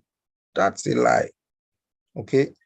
In fact, I can tell you that you can actually cold DM 2,000 clients on LinkedIn especially, and 2,000 of them will not answer you. And if they do answer you, it will come with a no. Okay. The reason for this is simple. You don't cold DM people and pitch to them immediately. It's a no. It's terrible. It's messed up. In fact, some people find it annoying. You don't send me a message. I get this a lot. Honestly, I get it a lot. A lot of my DMs, people who want to work with me, people who want to, even basically be an intern. That's the truth. It gets to that extent. Some people want to be interns and they still pitch in their very first message to me. Don't do it. Okay. The truth is, it doesn't work like that. I still pitch to clients. I run a copywriting agency. I have a lot of writers. I have a lot of designers, a lot of programmers, but I still pitch to clients. And I don't just wake up in the morning and say, I like this guy. Let me pitch to him. Let me just send him, tell him my offer or what I can do for him and his brand, and then believe that he's going to accept me. It's let me not use the word that it doesn't work. Okay, I won't say it doesn't work. Okay, so just so we are clear, it works, but it works when you have a powerful reputation already. Do you understand? It won't work for you if you are. I like using the word weak. Okay, forgive me. If you are weak, it won't work. When I use the word weak, I mean your profile is weak, your positioning is weak. When I actually do come to your uh, LinkedIn page, it's zero. I've had someone pitch to me before, and when I went to check them out on their page, I just like clicked, and I was like, it was a beautiful girl, very fine girl. She pitched to me. She wanted to be an intern. She said she's a writer, a creative writer. Like, oh, okay, that's nice. She was beautiful. Like, oh, this guy. I clicked it. My partner was there that day. She was all looking at like, you've seen fine girl now. You want to? I was like, yes, now. So, I jumped in, I clicked, and I saw her page was blank. Her picture was just there. After her picture, then there was this banner, LinkedIn banner was there. It was just all over the place. Then it just wrote creative writer, nothing else, right? And it wasn't okay. So basically, okay. Oh, I think I've spoken a lot. Okay, so basically at the end of the day, it turned out this is not what I'm expecting. There was nothing to write home about in our profile. So if you want to code DM, code pitch people when you don't have a reputation, try your possible best to make friends with them first. Try your possible best to make sure they are seeing you already. Okay. And in case of LinkedIn, use comment section. Come to the person's post, react, like, comment, come to places where they reply posts and also reply with them, just interact with them. LinkedIn is free. There's a reason it's free for everybody. You can chat with Tony Elumelo on LinkedIn. You can chat with anybody on LinkedIn in the comment section, actually, without restriction. If you see a post where they give their insight, talked about something, react, give a comment. That way they've seen you. Now, when you have to come to their DM and you want to tell them anything, whatever you're telling them, so hello, I appreciate what you've been doing so far, really wonderful. If you can connect and all that, and you go. Okay, code pitching doesn't mean you pitch that day. It doesn't work like that. You can give it 3 days or 1 week away, and then you come back again after you must have had a brief chat in their DM. They've talked to you, you've talked to them. Now they are familiar with you. If you come again, a message comes. They are going to open it because they've chatted with you before. They open it and, hey, how are you? I'm fine. Look, I'm trying to get gigs. If you can, help me, and you send out your portfolio or you just refer them to take a look at whatever you want them to take a look at.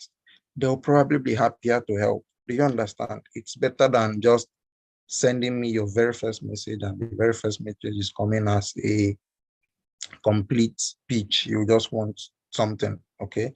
It doesn't work like that. Like I said, the only way it works, it works with reputation. You have to have a good reputation and all that before you do all these things, okay? So I believe I will be stopping here, and I really hope you guys have followed all through. Okay, thank you very much, Madam Iyabo. I'm happy to have contributed. All right, thank you. So I will be happy to entertain questions.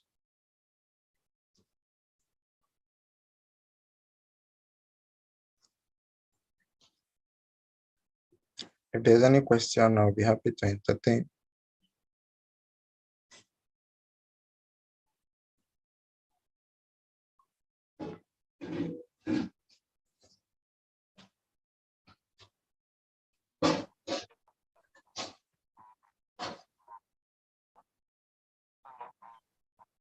Okay, so thank you so much. We appreciate you. God bless you. thank you. Thanks for your time. It's been worth our while because you really took it as in you gave us a step-by-step guide. Thank you so much for sharing out of your wealth of experience. We appreciate it. And I know our participants also appreciate it. Please appreciate Chukwuka in the comments. And if you have a question, please post it in the comments so we can attend to your questions before he leaves because he has other things to do. So please type your questions in the chat box. And if you want to speak, raise up your hand and we'll give you an opportunity. And by the way, all our speakers, please drop your contact details in the chat box. I may not know everything offhand like this, but please drop it in the chat box for our people. Please, Chika, if you are hearing us, please, can you just type your details in the chat box for our people to benefit from your wealth of experience, please. Please type your details in the chat box for us to benefit. I can see you, your hands are up, Chika. So you can please go ahead with your question.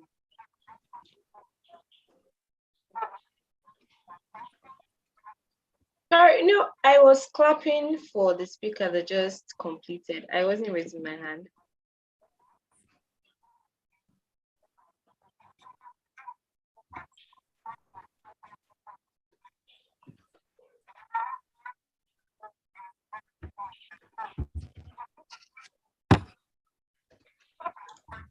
Okay, I've left my contact is in the chat.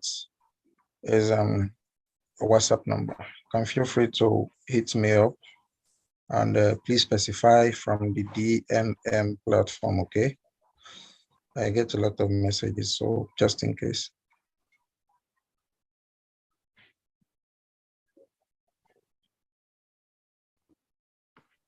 My contact is up also. You can reach out to me. Just let me know that you are from this platform. You will bring the connection better. And also please connect with me on LinkedIn. I would love to see you on LinkedIn so I'll connect with you. Thank you so much. All right, thank you guys.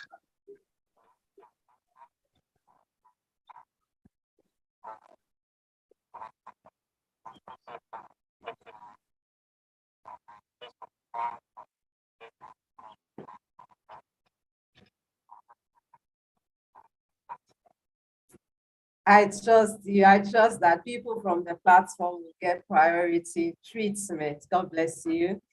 And thanks for your time this evening, Chika. We appreciate you. And Chukwuka, God bless you. And so please, if you are still in the house, let us appreciate them in the chat box. Let's say what we benefited or whatever it is that comes to mind that we want to say, please. Let's type in the chat box before we continue because Fola is waiting in the wings to take us into the world of video. and that is my obsession right now, seriously. It's an obsession which I am willing to make mistakes on, seriously. Okay, so Ogosha says, thank you. Ogosha says, thank you very much. Thank you, Ogosha, for that comment. You are highly appreciated. And so thank you so much, Chukwuka and Chika, for your time this evening. God bless you. Enjoy the rest of the day. And moving on, we want to invite to the platform Fola George. Okay, so just a second. He's no longer on the call, so let me get in touch. Okay, so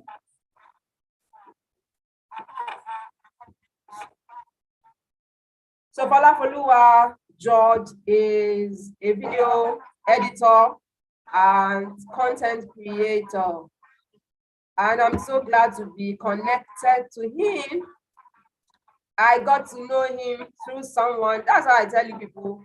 Tell someone who knows someone, who knows someone, who knows someone. That is just the thing. Like with DMM 10.2, I was just hell-bent on doing something on video. Because we tried doing something on video in DMM 9.2, and I realized that we needed to do more of such because video is a powerful medium. Powerful medium, I won't lie about it, that engenders trust. And so I was on the lookout for a video person for a long time. I told someone, he said, I couldn't do it. Someone said, and I was like, oh my goodness.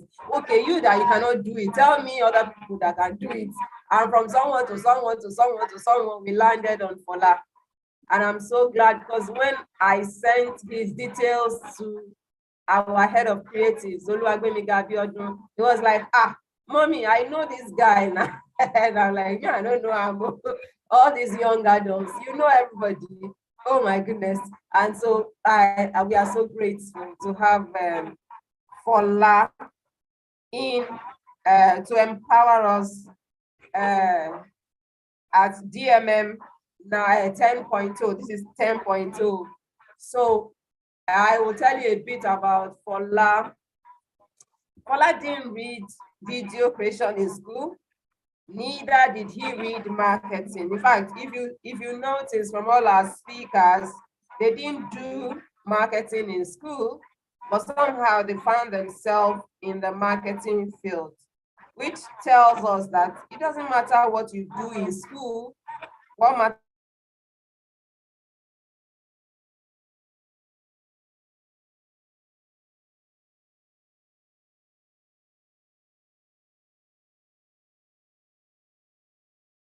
you are able to do with the knowledge gained, natural economics. He graduated from there, and it's your turn. So he graduated from last year, but during the COVID, he started playing with video content creation. And during that time, many people learned new skills because all of us were at home now and we were bored. It was a crazy, crazy moment. I can't even believe we went through that kind of a situation. And so out of boredom, I think, he started video content creation and has mastered it. And for 3 years, he's been in it and he works with clients. And to the glory of God, his business is prospering. And so we want to have him this afternoon to talk to us about, this is his topic, just a second. Because I just wanted an insider to open our eyes to the opportunities in video. And so he will be talking to us about, just a second, okay, he's talking to us about how to make video content that builds trust and attracts your dream clients. And so that is what Fola is going to talk to us about, how to build, how to make video content that builds trust and attracts your dream clients. In our past DMM, that was for DMM 9.0, Chukwuka Williams, Tomide, told us about the benefits of video content. It's a powerful, powerful medium, like I said. And Fola will take it up from there. He will expand more to show us how exactly we can do it. Because, video content creation is not just about talk. It's a lot of technicalities involved. In fact, I'm still learning. I won't lie, you guys know. I'm still learning. It's a process, right? And so Fola is going to educate us and grant unto us knowledge that we can run with in our businesses and in our, whatever it is, in our projects, whatever it is we want to use that knowledge for. So without further ado, let me invite Fola George to the platform. Thank you, Fola, for joining. God bless you, and thanks for agreeing to do this. We appreciate you in the House of Wisdom. I will pray everything you touch will turn to gold. So you have the floor for 30 minutes. God bless you. All right. Good evening, everybody. Good evening, ma'am. I hope you can hear me. Ma'am Oyawale. Yes, we can. Yes, Thank we you, sir. can. Thank you for coming up here. All right. I can hear you. I can hear you clear. All right. Thank you. All right.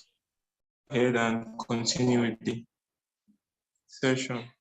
All right. So thank you very much for having me on this platform. It's an honor to speak on your digital marketing mastery program.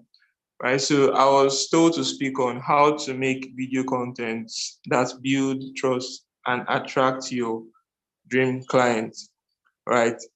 So, and I'm required to talk for 30 minutes, right? And 5 minutes for questions. So let's just get right into it. So I don't think there's any need for introductions, right? I think you guys already know me from Ma'am Oyawale's LinkedIn post, right? So I've introduced myself already.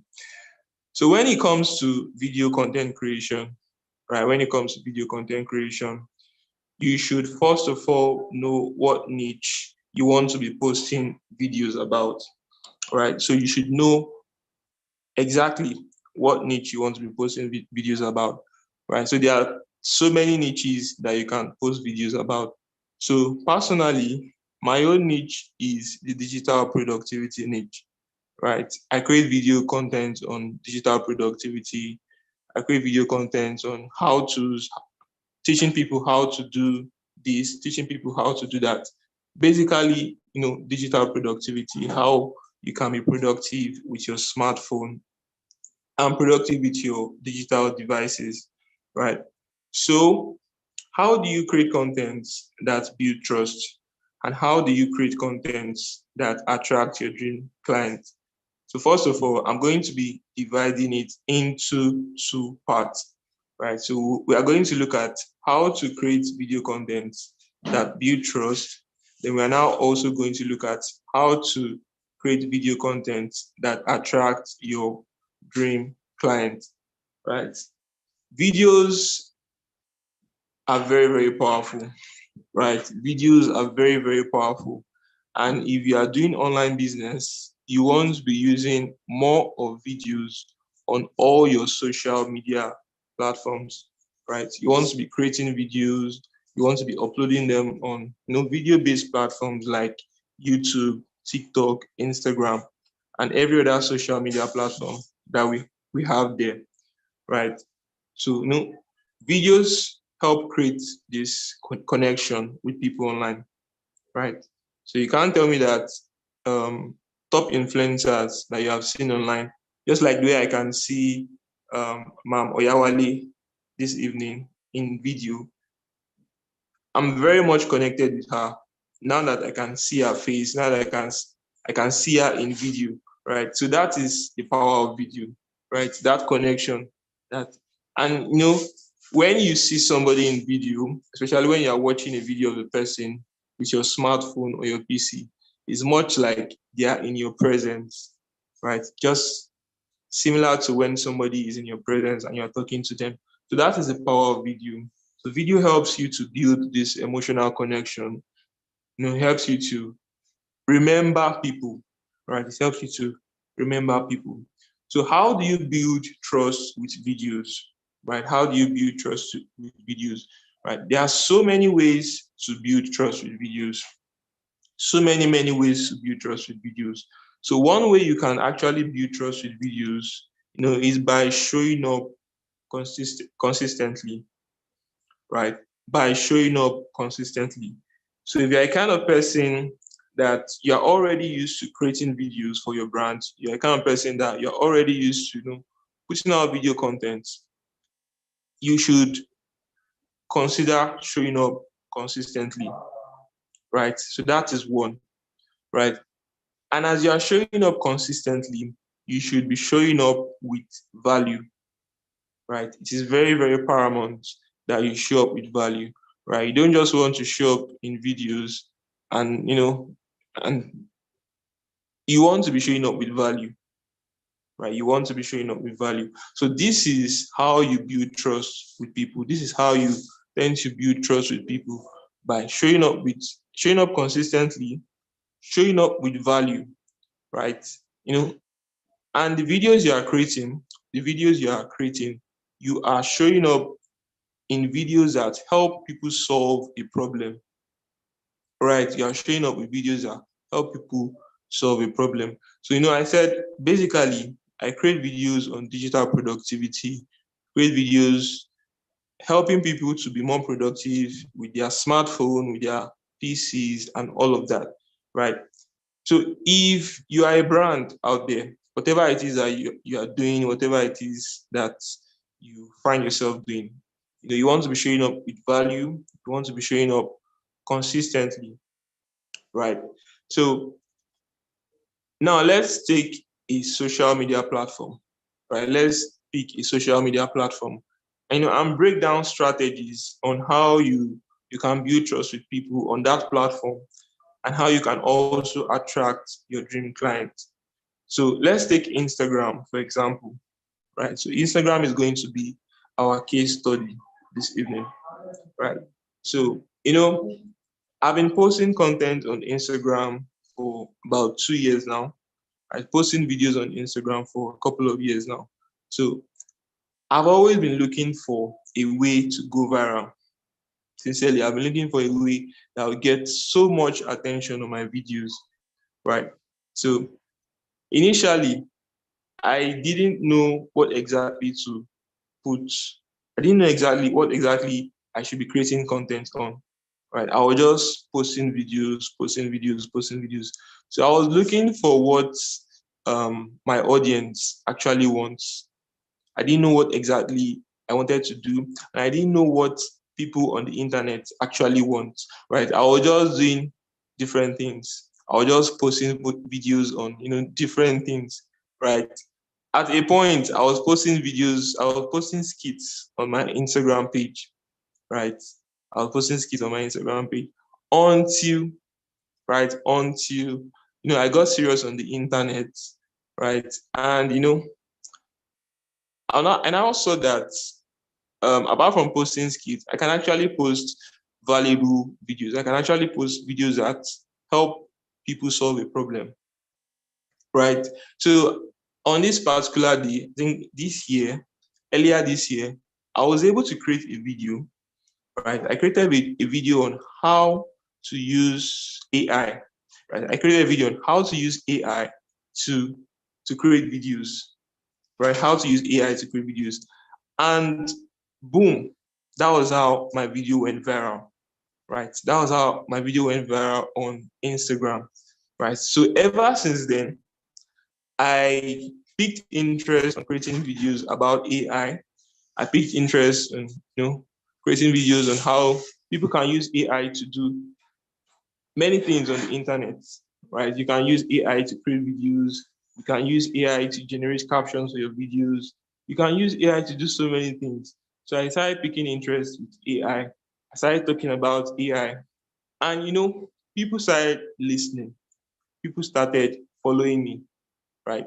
So because of that video I created on how you can create videos on AI, how you can use AI to create videos, right? I got so many followers just from that video of mine that went viral on Instagram, right? So at first, the video had about 5,000 views. Then the video kept going. People kept sharing the video, right? People kept sharing the video. People kept liking, people kept commenting. So the video was getting so much attention, right? That it got so many persons into my DM, right? It got so many persons into my DM. People that actually wanted to learn from me, people that actually wanted me to create videos for them, right? Create videos for their businesses, and people that people requested for a one-on-one coaching too, just on that video of mine that went boom like that. So that is the power of using videos on the internet, right? That is the power of using videos on the internet. I said initially I didn't know what to create content about. I didn't know what to do on the internet, because I'm just 3 years on this online space, right? So I've learned a whole lot of things 3 years down the line, right? I've gathered some experience and I'm still presently learning. So I'm seeing what works and what doesn't work for me on the internet. So God will have it. That was how my video went viral, right? So I profited so much from that attention on social media. So that's why I see that people that actually go viral on social media, there are benefits to actually going viral because it gets you so much attention, right? So based on the content you put out, so if you put out a very valuable video and you get lucky and your video goes viral, based on what you put out, will determine the kind of audience, determine the kind of audience that you are going to attract, right? So as I put out that content and it went viral like that, I got so many persons coming to my DM and I got so many followers from that video, right? So I'm going to be giving you guys the strategies I used, right? The key things I did for, I wouldn't say I had, how will I put it now? I won't say I knew my video was going to go viral. I'm going to be simply share strategies that you as an online business person or an online business owner can begin to implement for you to also get your videos to get more attention on social media, right? So I was able to learn a few things from that video of mine that actually went viral on Instagram. So like I said, there are so many benefits when your video goes viral on social media like that. There are so many benefits. You get, you get clients, you get people that you get people that want to work with you, right? You get people that come to your DM that want you to train them and all of that, right? So what were those key strategies that helped me to get that much attention on social media, right? So, one strategy I used was the particular time I posted, right? Timing also matters when you are posting your videos on social media, or even generally, timing matters when you are posting content on social media. So one strategy was, I did a little research, right, on the best time to post on Instagram, right? I did a little research before I posted that video. So I saw the best time to post on Instagram. I saw the best time to post on TikTok, best time to post on YouTube, and best time to post on all social media platforms. So after doing that research, I implemented it. Right. So I discovered that one of the best times to post on Instagram, right, is on Wednesday by 6 to 7 a.m. or I think 6 to 9 a.m. Right. The best times to post on Instagram. Wednesdays, Thursdays, Fridays. Wednesdays, Thursdays, Fridays, and Sundays, I think are the best times to post on Instagram. Right. Sundays, mostly in the evenings, right? Because everybody is at home on Sundays. People are scrolling on their phones on Sundays, preparing for work the next day. So since people are always resting at home on Sundays, they are usually with their phones, relaxing, getting entertained, scrolling on social media and all of that. So when I did that research, I was able to implement what I learned.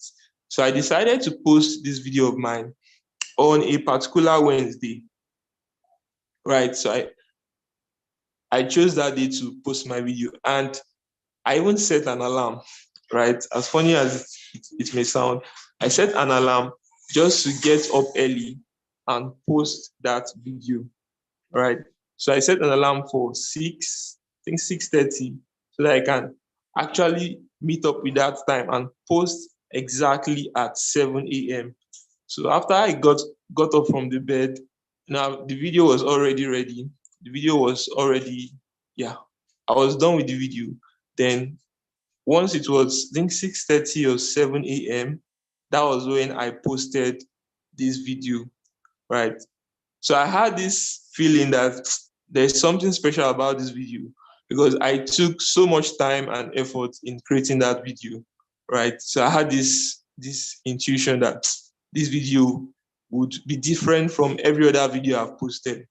So as I posted the video, the next thing, I just saw people liking, right? The likes I've not had before, I started having them. And so people were liking the video, people were commenting, people were sharing. That was how the video just kept going like that on Instagram, right? So that was one of the things I did that made that video to go viral like that. Timing of the post. So, for someone to go viral on social media, you have to be intentional about it, right? Yes, people do go viral by mistake, or I won't say mistake, I will say luck, right? Someone can actually go viral by luck, but there are some things that you can do that can actually affect your virality. That can actually determine whether your video will go viral or not, right? So you now have to leave the rest for the algorithm, right? So you do everything that is within your power for you to get more attention on social media, and you leave every other thing to the algorithm, right? So that is one thing. The timing for posting your video can actually help you to help you to go viral on social media, right? So that is one thing. So, the quality of your video also matters. Quality of your video, and also the content in that video also matters. So, okay, let's look at the quality of the video. So when I say the quality of your video, the resolution of your video, how sharp your video is, right? Give an example, you can actually differentiate between a video that was shot with an Android, and you can differentiate it from a video that was shot with an iPhone, right? So if you shot your video with an iPhone, iPhone gives much more quality than a video that was shot with an Android phone, right? It is very, very obvious, and we all know that, right? So that's what I mean by quality of your video, right? So if your video is giving you that, iPhone quality, there's a higher chance of your video going viral. So I made sure that while creating my video, even if I use an Android phone, I actually use an Android phone to shoot that video, but I was able to, do some settings on my phone, and just to make sure that I came out with something quality. I did some settings, I cleaned my camera, I did all of those things just to create a clean output, right? So after getting all this knowledge of the time to post, quality of the video, and all of these things, so I implemented all of these things and, took action on them, right? So like I said earlier, I said things that would actually help you to get more attention on social media is number one, right? Timing, the time that you post your video. Number two, quality of your video, right? We talk about the quality of your video. Number three, the quality of the content in that video, right? Quality of the content in that video. So, we have two types of content on social media. We have educational content and we have educative content, right? So, now we are dealing with educative content here, right? We are dealing with educative content. So quality of the content also matters too when you are posting videos on social media. So you want to ensure that the content in your video is something that is very, very valuable to people, right? You want to ensure that what you are delivering to people is, how will I put it now, has deep value, right? That video must have deep value. If you want a video to go viral like that, it must carry weight. That content must carry weight to the extent that, when people watch the video, they'll be like, wow, this video needs to reach more people. I want to share this video with my friends. I want to share this video with more persons. I want more people to see this video. This video actually has true value. You get? So you want to create something that has true value so that people would easily share your video. So, I do so many videos. Like, I put out videos every week, right? I put out at least 2 videos every week on my YouTube, on my TikTok, on all my social media platforms. So creating videos is a habit for me, right? It's a habit for me. So I know what works, although I'm still learning, still gathering more experience. I know what works on social media, right? So quality of the content, right? Quality of the content also matters a lot. So if you are able to, know the right time to post, your video is quality. Let me put it that way. The video is very, very presentable, and also the quality of the content. If you are able to check all of these 3 factors, timing, quality of the video, and also quality of the content, your video is much more likely to get a lot of attention on social media. So I noticed that any video that has value, right? Any video that has value on social media, on any social media platform, people would naturally share that video, right? People would naturally share that video. And deep down, this is what we all want as online business owners. We all want to get more attention for our business. We all want to get more attention for what we do, right? That is the goal of every social media business person. It is because attention is currency. Attention is currency. So if you are having that attention, you can easily, influence people to do whatever you want them to do. So if people are paying so much attention to you, they can actually pay you money, right? If I'm paying you attention, I can actually pay you money, right? You are paying me attention, you can actually pay me money. So attention is the name of the game on social media, right? The online game is a numbers game, right? It is a numbers game. So the more people that know you, right? The more people that know you, the more people that like you, the more people that trust you online, then the more people that would do what? The more people that would do business with you, right?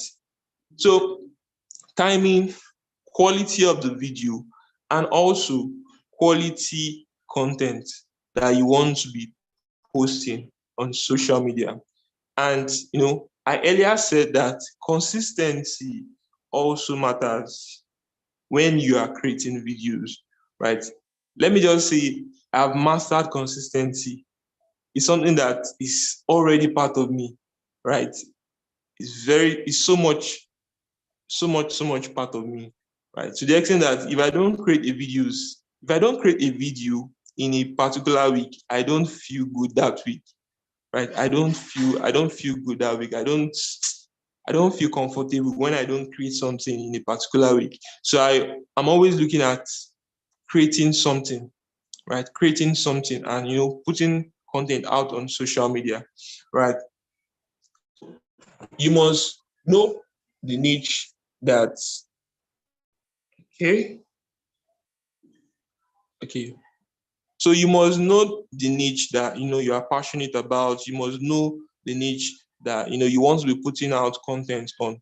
So like I said, when I started, I didn't know what to do online. I told you initially I was doing skits. I was posting skits. You can go to my Instagram page at Fola and check it out, right? When I look at those videos today, I just laugh at myself, like, what was I doing, right? Till I discovered what resonated so much with me, right? And what people loved. right? What people love, what people want to watch, right? So consistency matters so much on the internet, right? Matters so much on the internet. So how do you attract your dream clients, right? How do you attract your dream clients on social media, right? One way to attract your dream client on social media, I will still go back to that consistency again, is by consistently showing up, right? By consistently showing up on social media. And when you are putting out content, you must have, right, an end goal, right? What do you want to achieve for putting out that video content, right? What do you want to achieve for putting out that video content? So if you have this end goal in mind, you know exactly how to go about creating your content. So, my end goal for creating videos on the internet, like I said, like I told Mommy Oyawale, I told her the reason why I do what I do, is to build influence on the internet, is to impact people, right? And also to generate income, right? So that is my end goal for creating videos on the internet, right? Build influence, impact people, and also generate income. So once you know exactly why you are doing what you are doing, you would easily attract the kinds of people that you want to attract to yourself, right? You would easily attract the kinds of people that you want to attract to yourself. So, if you want to attract high value clients, if you want to attract high paying clients on social media, you want to package yourself that way too, right? You want to package yourself in a way that, you are going to attract high paying clients, right? You don't want to portray yourself as, you want to portray yourself as a high value person, right? You want to portray yourself as a high value person. So it is very important how you speak, how you dress, and everything about you should portray high value, right? No matter the level you are presently, try as much as possible to portray high value, right? So that you can attract what you want. They say, be like who you want to attract, right? Be like who you want to attract, right? See yourself as the person you want to become. Act like who you want to become, right? Start becoming who you want to become, right? You first of all become who you want to become in your mind, then, you now start to naturally, you start becoming who you want to become.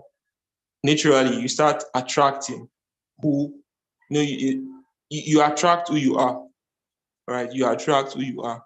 So if you have, if you are, how do I put it? If you have this mindset of a person that is always developing himself or developing herself, right? You begin to attract people like that, even on the internet and off the internet, right? If you have this mindset of, you want to attain a particular goal, you want to increase your finances, you want to build your influence, you want to impact people.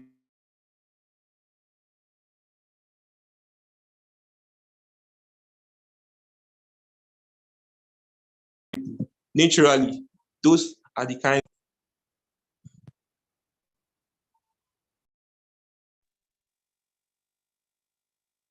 But I don't know if you can still hear me.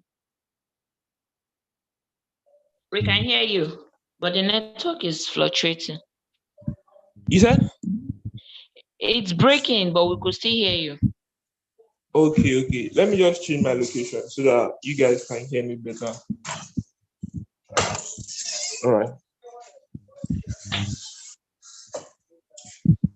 Okay.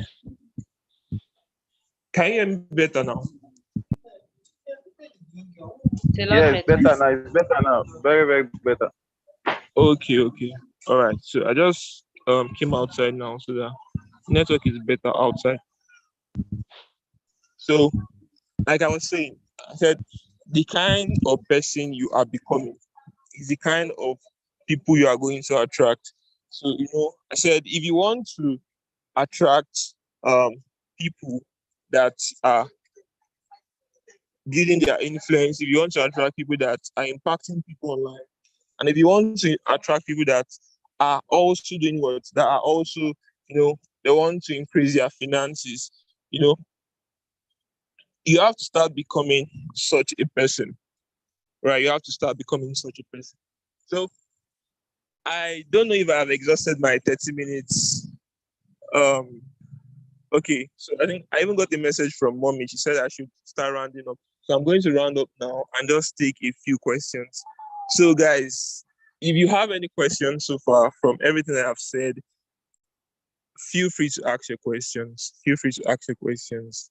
Right, so we can round off with my session.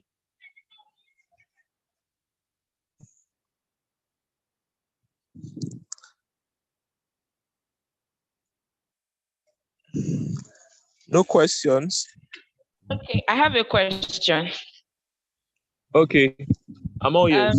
Yeah, I don't know, but the thing is, what about people like us that, should I say, we are camera shy and we're just starting our journey on this social media space, and so, and without basic, or let's say, professional knowledge. So what do we do in order to build our skills in terms of content creation and video making that will attract audience? Thank you. All right.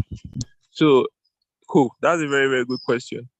So I've gotten so many questions, like from people, especially my WhatsApp audience. So they are like, sir, how did you overcome shyness?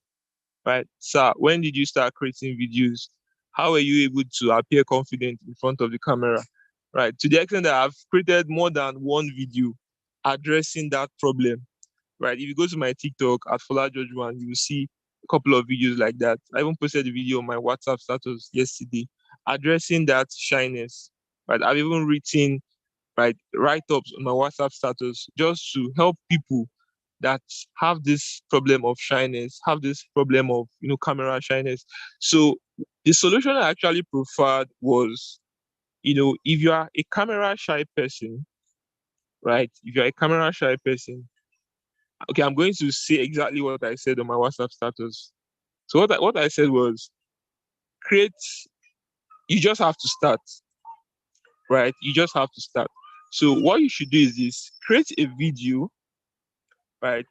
So that video you are going to create, just be natural, right? Be natural when you are speaking in front of the camera, right? Nobody is around you, just you alone in your room, speaking in front of the camera. Just be natural, just like you are talking to someone or you are talking to yourself. Just be natural with yourself. So speak for like a minute or two, right? After speaking for like a minute or two, don't post that video, right? You don't need to post that video. Nobody needs to see that video. What you should do with that video, take that video, upload it on Google Drive, right? Upload that video on Google Drive and save it, right? So this is exactly what I told my WhatsApp audience. Save that video on your Google Drive, right? So after doing that, the next day again, do the same thing, right? Do the same thing. I can assure you that when you do this for 2 weeks, right? When you do this for 2 weeks, you would begin to build confidence speaking in front of the camera, right? You begin to build more confidence speaking in front of the camera. So I feel that there's nothing like camera shyness, right? I was also camera shy. I couldn't speak in front of the camera too. About like 3 years ago, I couldn't speak in front of the camera, sincerely. But it was because I was able to, self-development was part of it.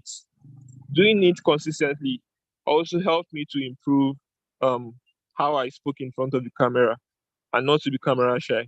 So if you are able to do this, you just have to do it, right? You just have to start.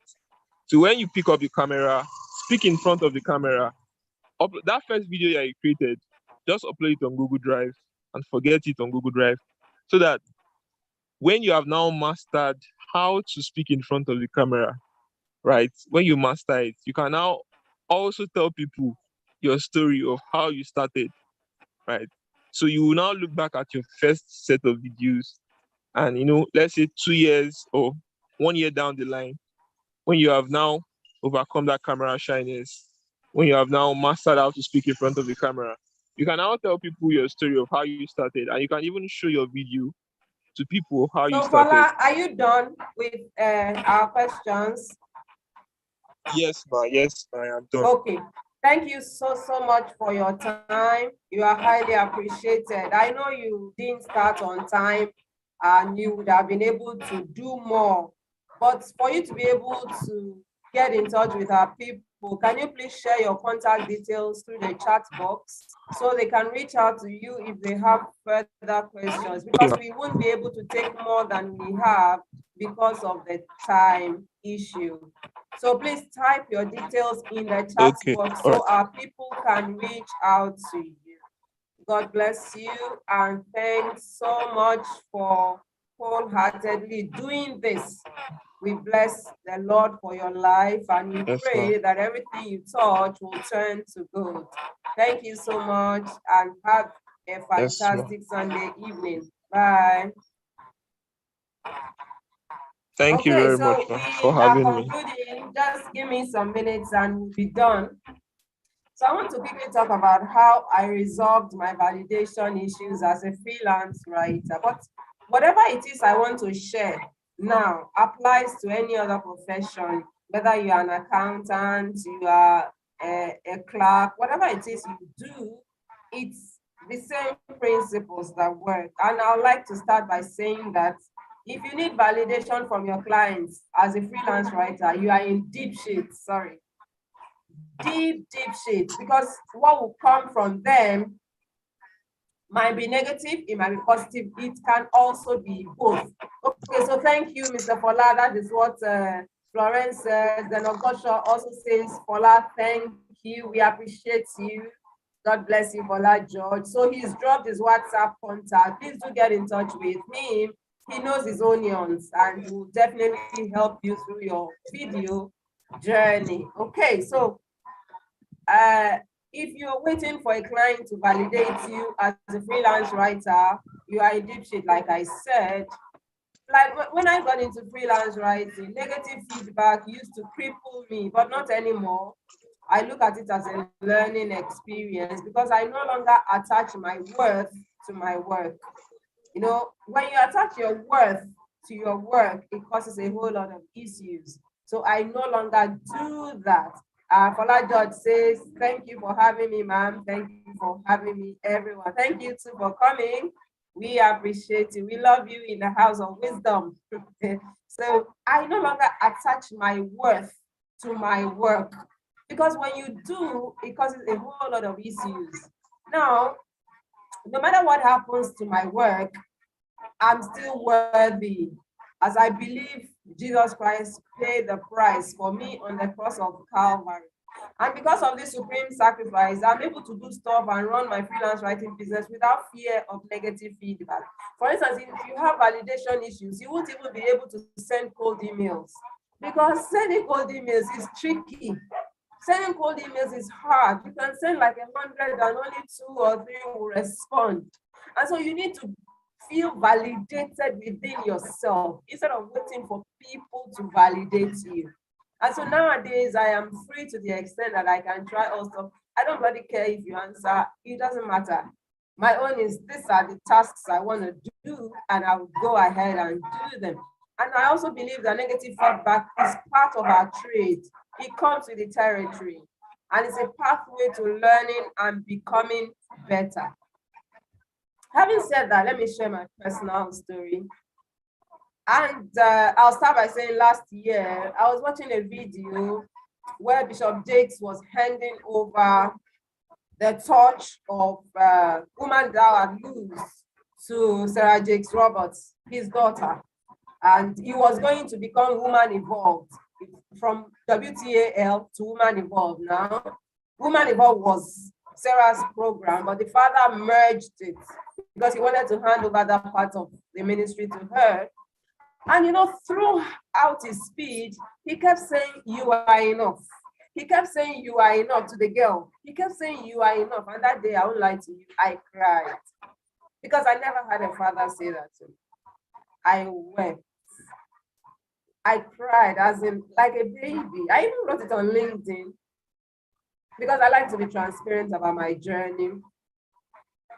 And I believe my father would have done it if he knew he had to, because he wasn't quite literate like that.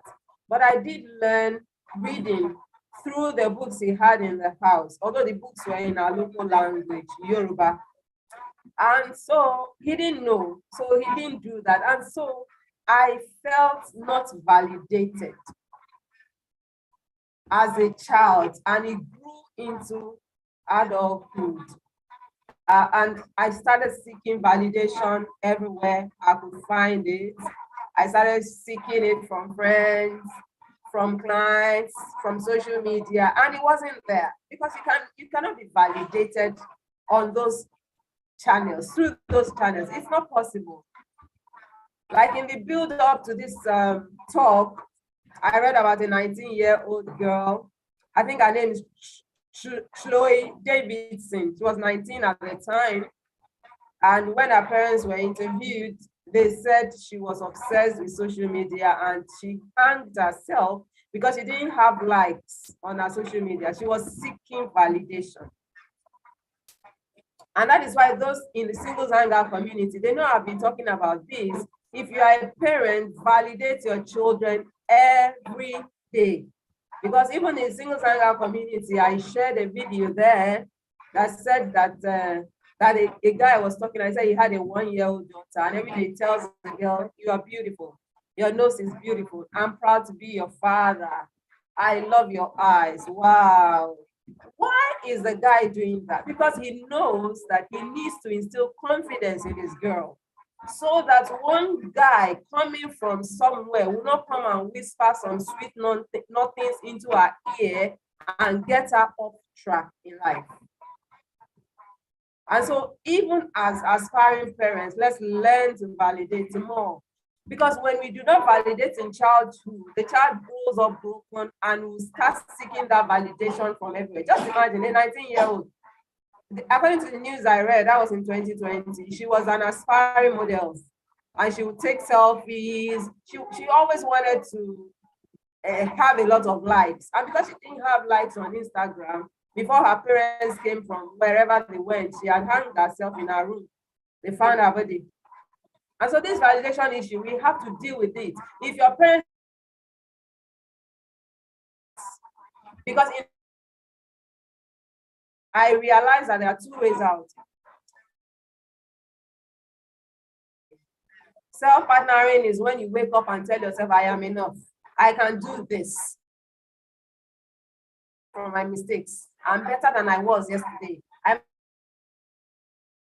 used to be."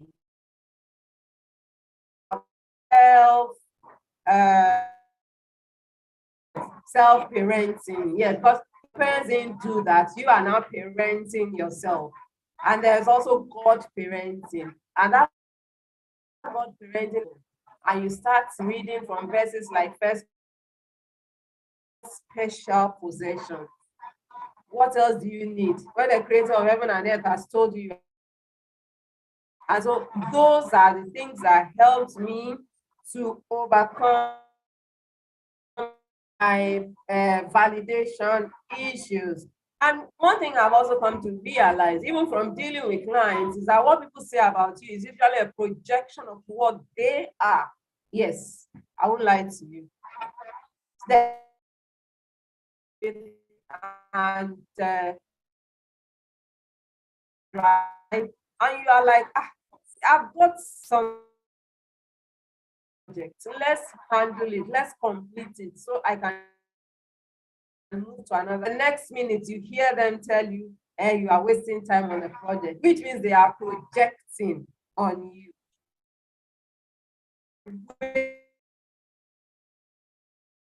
The case, but at least I've found that. And so you should be able to see between the lines so that you don't swallow everything they say. Who Right? Okay, so then I also said my worth is not in my work. WORTH. That is my worth is not in RK. They are not related. My worth a long time ago. A long time ago. And so it doesn't matter what I do in work, my worth still remains. Something that helped me when challenges come like that, validation issues come like that, I just need to see. I am so God left his throne and came to valuable. I am worthy. I keep telling myself that. Major health. I tell myself 60% perfect, as in 60% mean feedback, which I will incorporate in. Realize that I cannot be perfect from the, and even my final draft will not be perfect. There is nothing like perfection on this side of it. I've also come to accept. I write every day, but I will tell you that what I wrote 6 months ago and what I will write 6 months in future will be better than what I am every day. But then I have, because I know there is no perfection on this side of eternity. Until we get to heaven, there is no perfection. And so when you, I told you about, they said she would take pictures upon pictures upon pictures because she was looking for the perfect shots, right? So I have come to the conclusion based on even biblical evidence, because if you read, he says, for we know in parts, we prophesy in part, which means it's not full yet. Because we are on this side of the planet, knowledge is not complete. And so nothing you, or even as a digital marketer, will be perfect. And so get used to the fact and stop punishing yourself. And I didn't write this intro very well. Throw it out there. That's what I tell my people. I say, put it out there. You are learning every day. Because at the end of 1 year, because you were able to be perfect, you will learn so much. I've come to that realization. I also stopped looking for validation from outside. I tuned inwards because I realized that all the people I was seeking validation from could not give me. They were human beings like I am. They are human beings like I am, and they are as broken as I am too. And so I can't expect anything from them. So I had to tune inwards. I had to tune to the radio I call God FM. And so I began to see God. I began to see what he says about me. And that has been a major help. You know, by the time you say, I am a royal priesthood, I am a chosen generation, God, I am the battle axe of the Lord. You yourself, you will feel important.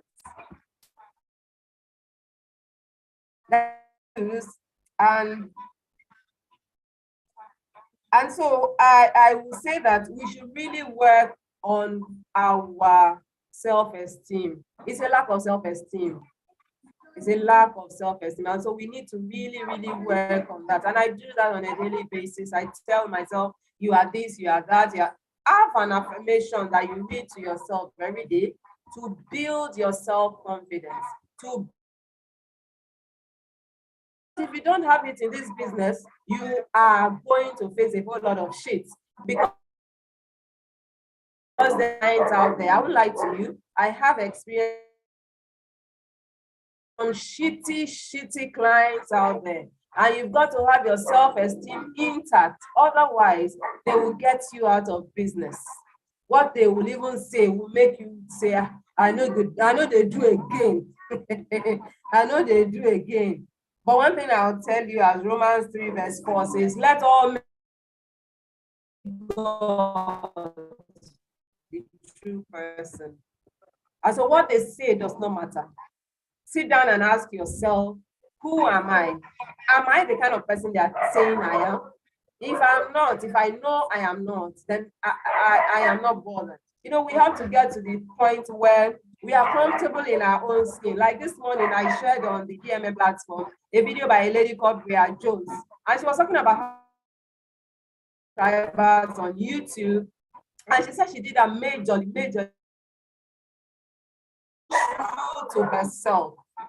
And so we've got to get to the point where we are comfortable in our own skin, and what people say does not matter, what people think does not matter. I think I have gotten to that stage, and I believe it comes with experience. It also comes with age.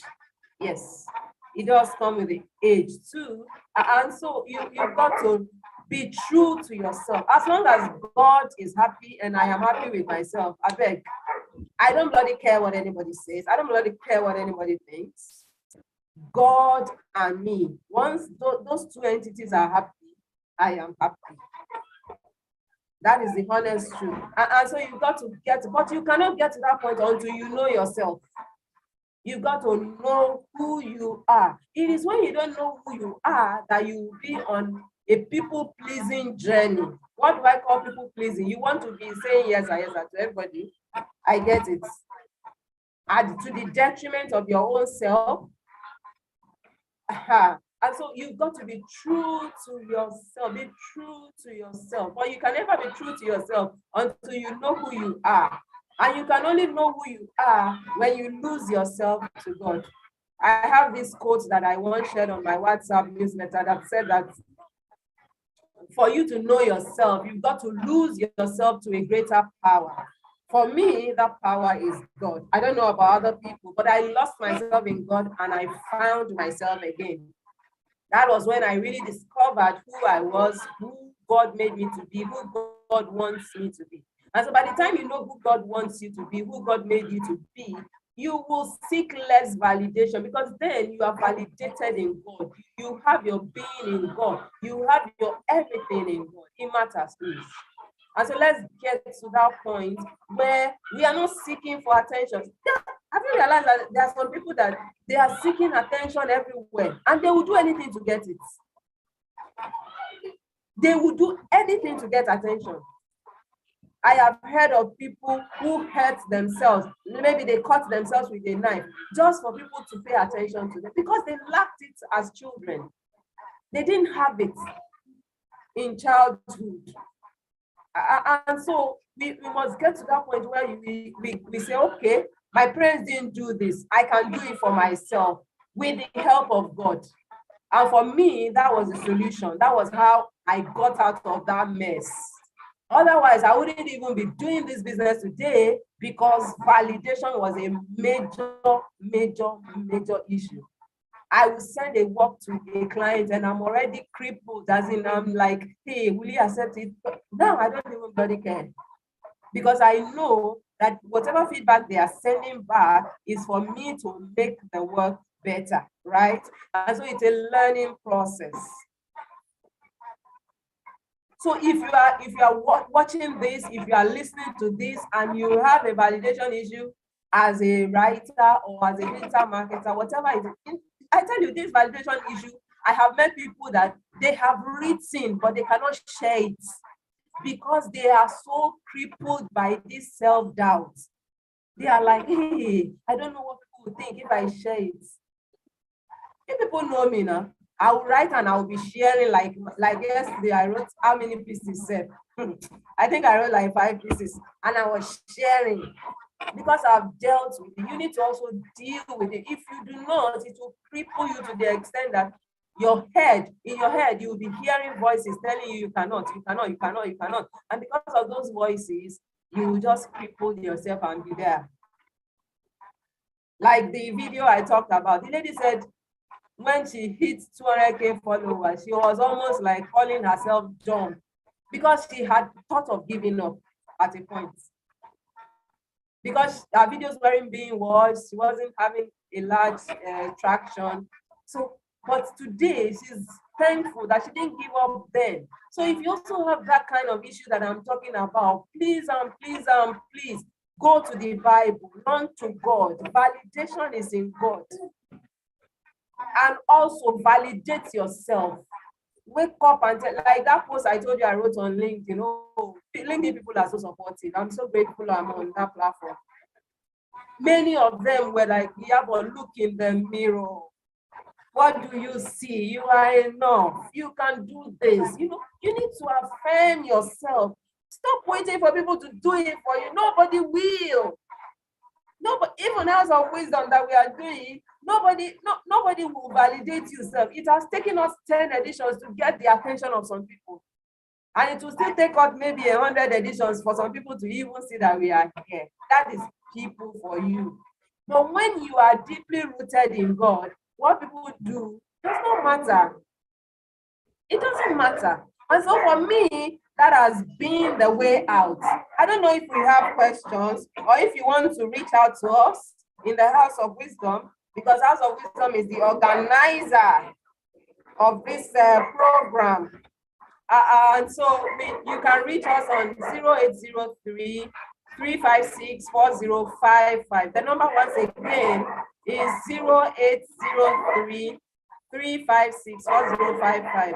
And if you're outside Nigeria, you put +234. That is our code. +234 803 356 4055. I look forward to your chats. And if you have questions, we type in the chat box. If you do not have questions, we will call it a day because it's been quite a day. I'm fagged out, really. But I just thank God. You know, I'm grateful today, honestly. I should be dancing, I should be jumping, as in 10 editions without breaking, back to back to back to back. It's been God. It's been God. It's been God. It could not have been done by any man, and we are so grateful. Thank you also for your support. We appreciate you. God bless you, and thanks for joining DMM 10.0. If you did not join us from the beginning, please note that the video is on YouTube. Just click the live link and you'll see the video there. We also have the videos of the past editions. You can view them there. And if you have questions, just reach out to us on WhatsApp, +234 803 356 4055. My name remains Iyabo Oyawale, and I'm so glad you remained till the end. Engineer Taiwo Kuya, thank you so much. Go Jerome. Bros, Jeremiah Peacock, thank you. Busaya Kamala, Hello, Jonathan, thank you. God bless you. I appreciate you. If you still want us to talk about this validation thing or any other topic, just drop in my DM. I'm always open, but introduce yourself first. So I will know who is talking, right? You know, because I get a lot of chats and I might be busy, but if I see your name, I'll definitely get back to you. God bless you, and you have a fantastic Sunday evening. We've really stretched it out today, but I'm so glad you found it worthwhile. We will be waiting for your comments. If you have any comments as regards how beneficial the program has been, please reach out to me. And also, if you have any topic that you want us to deal with, please reach out to us too. God bless you and enjoy your Sunday evening. Bye-bye.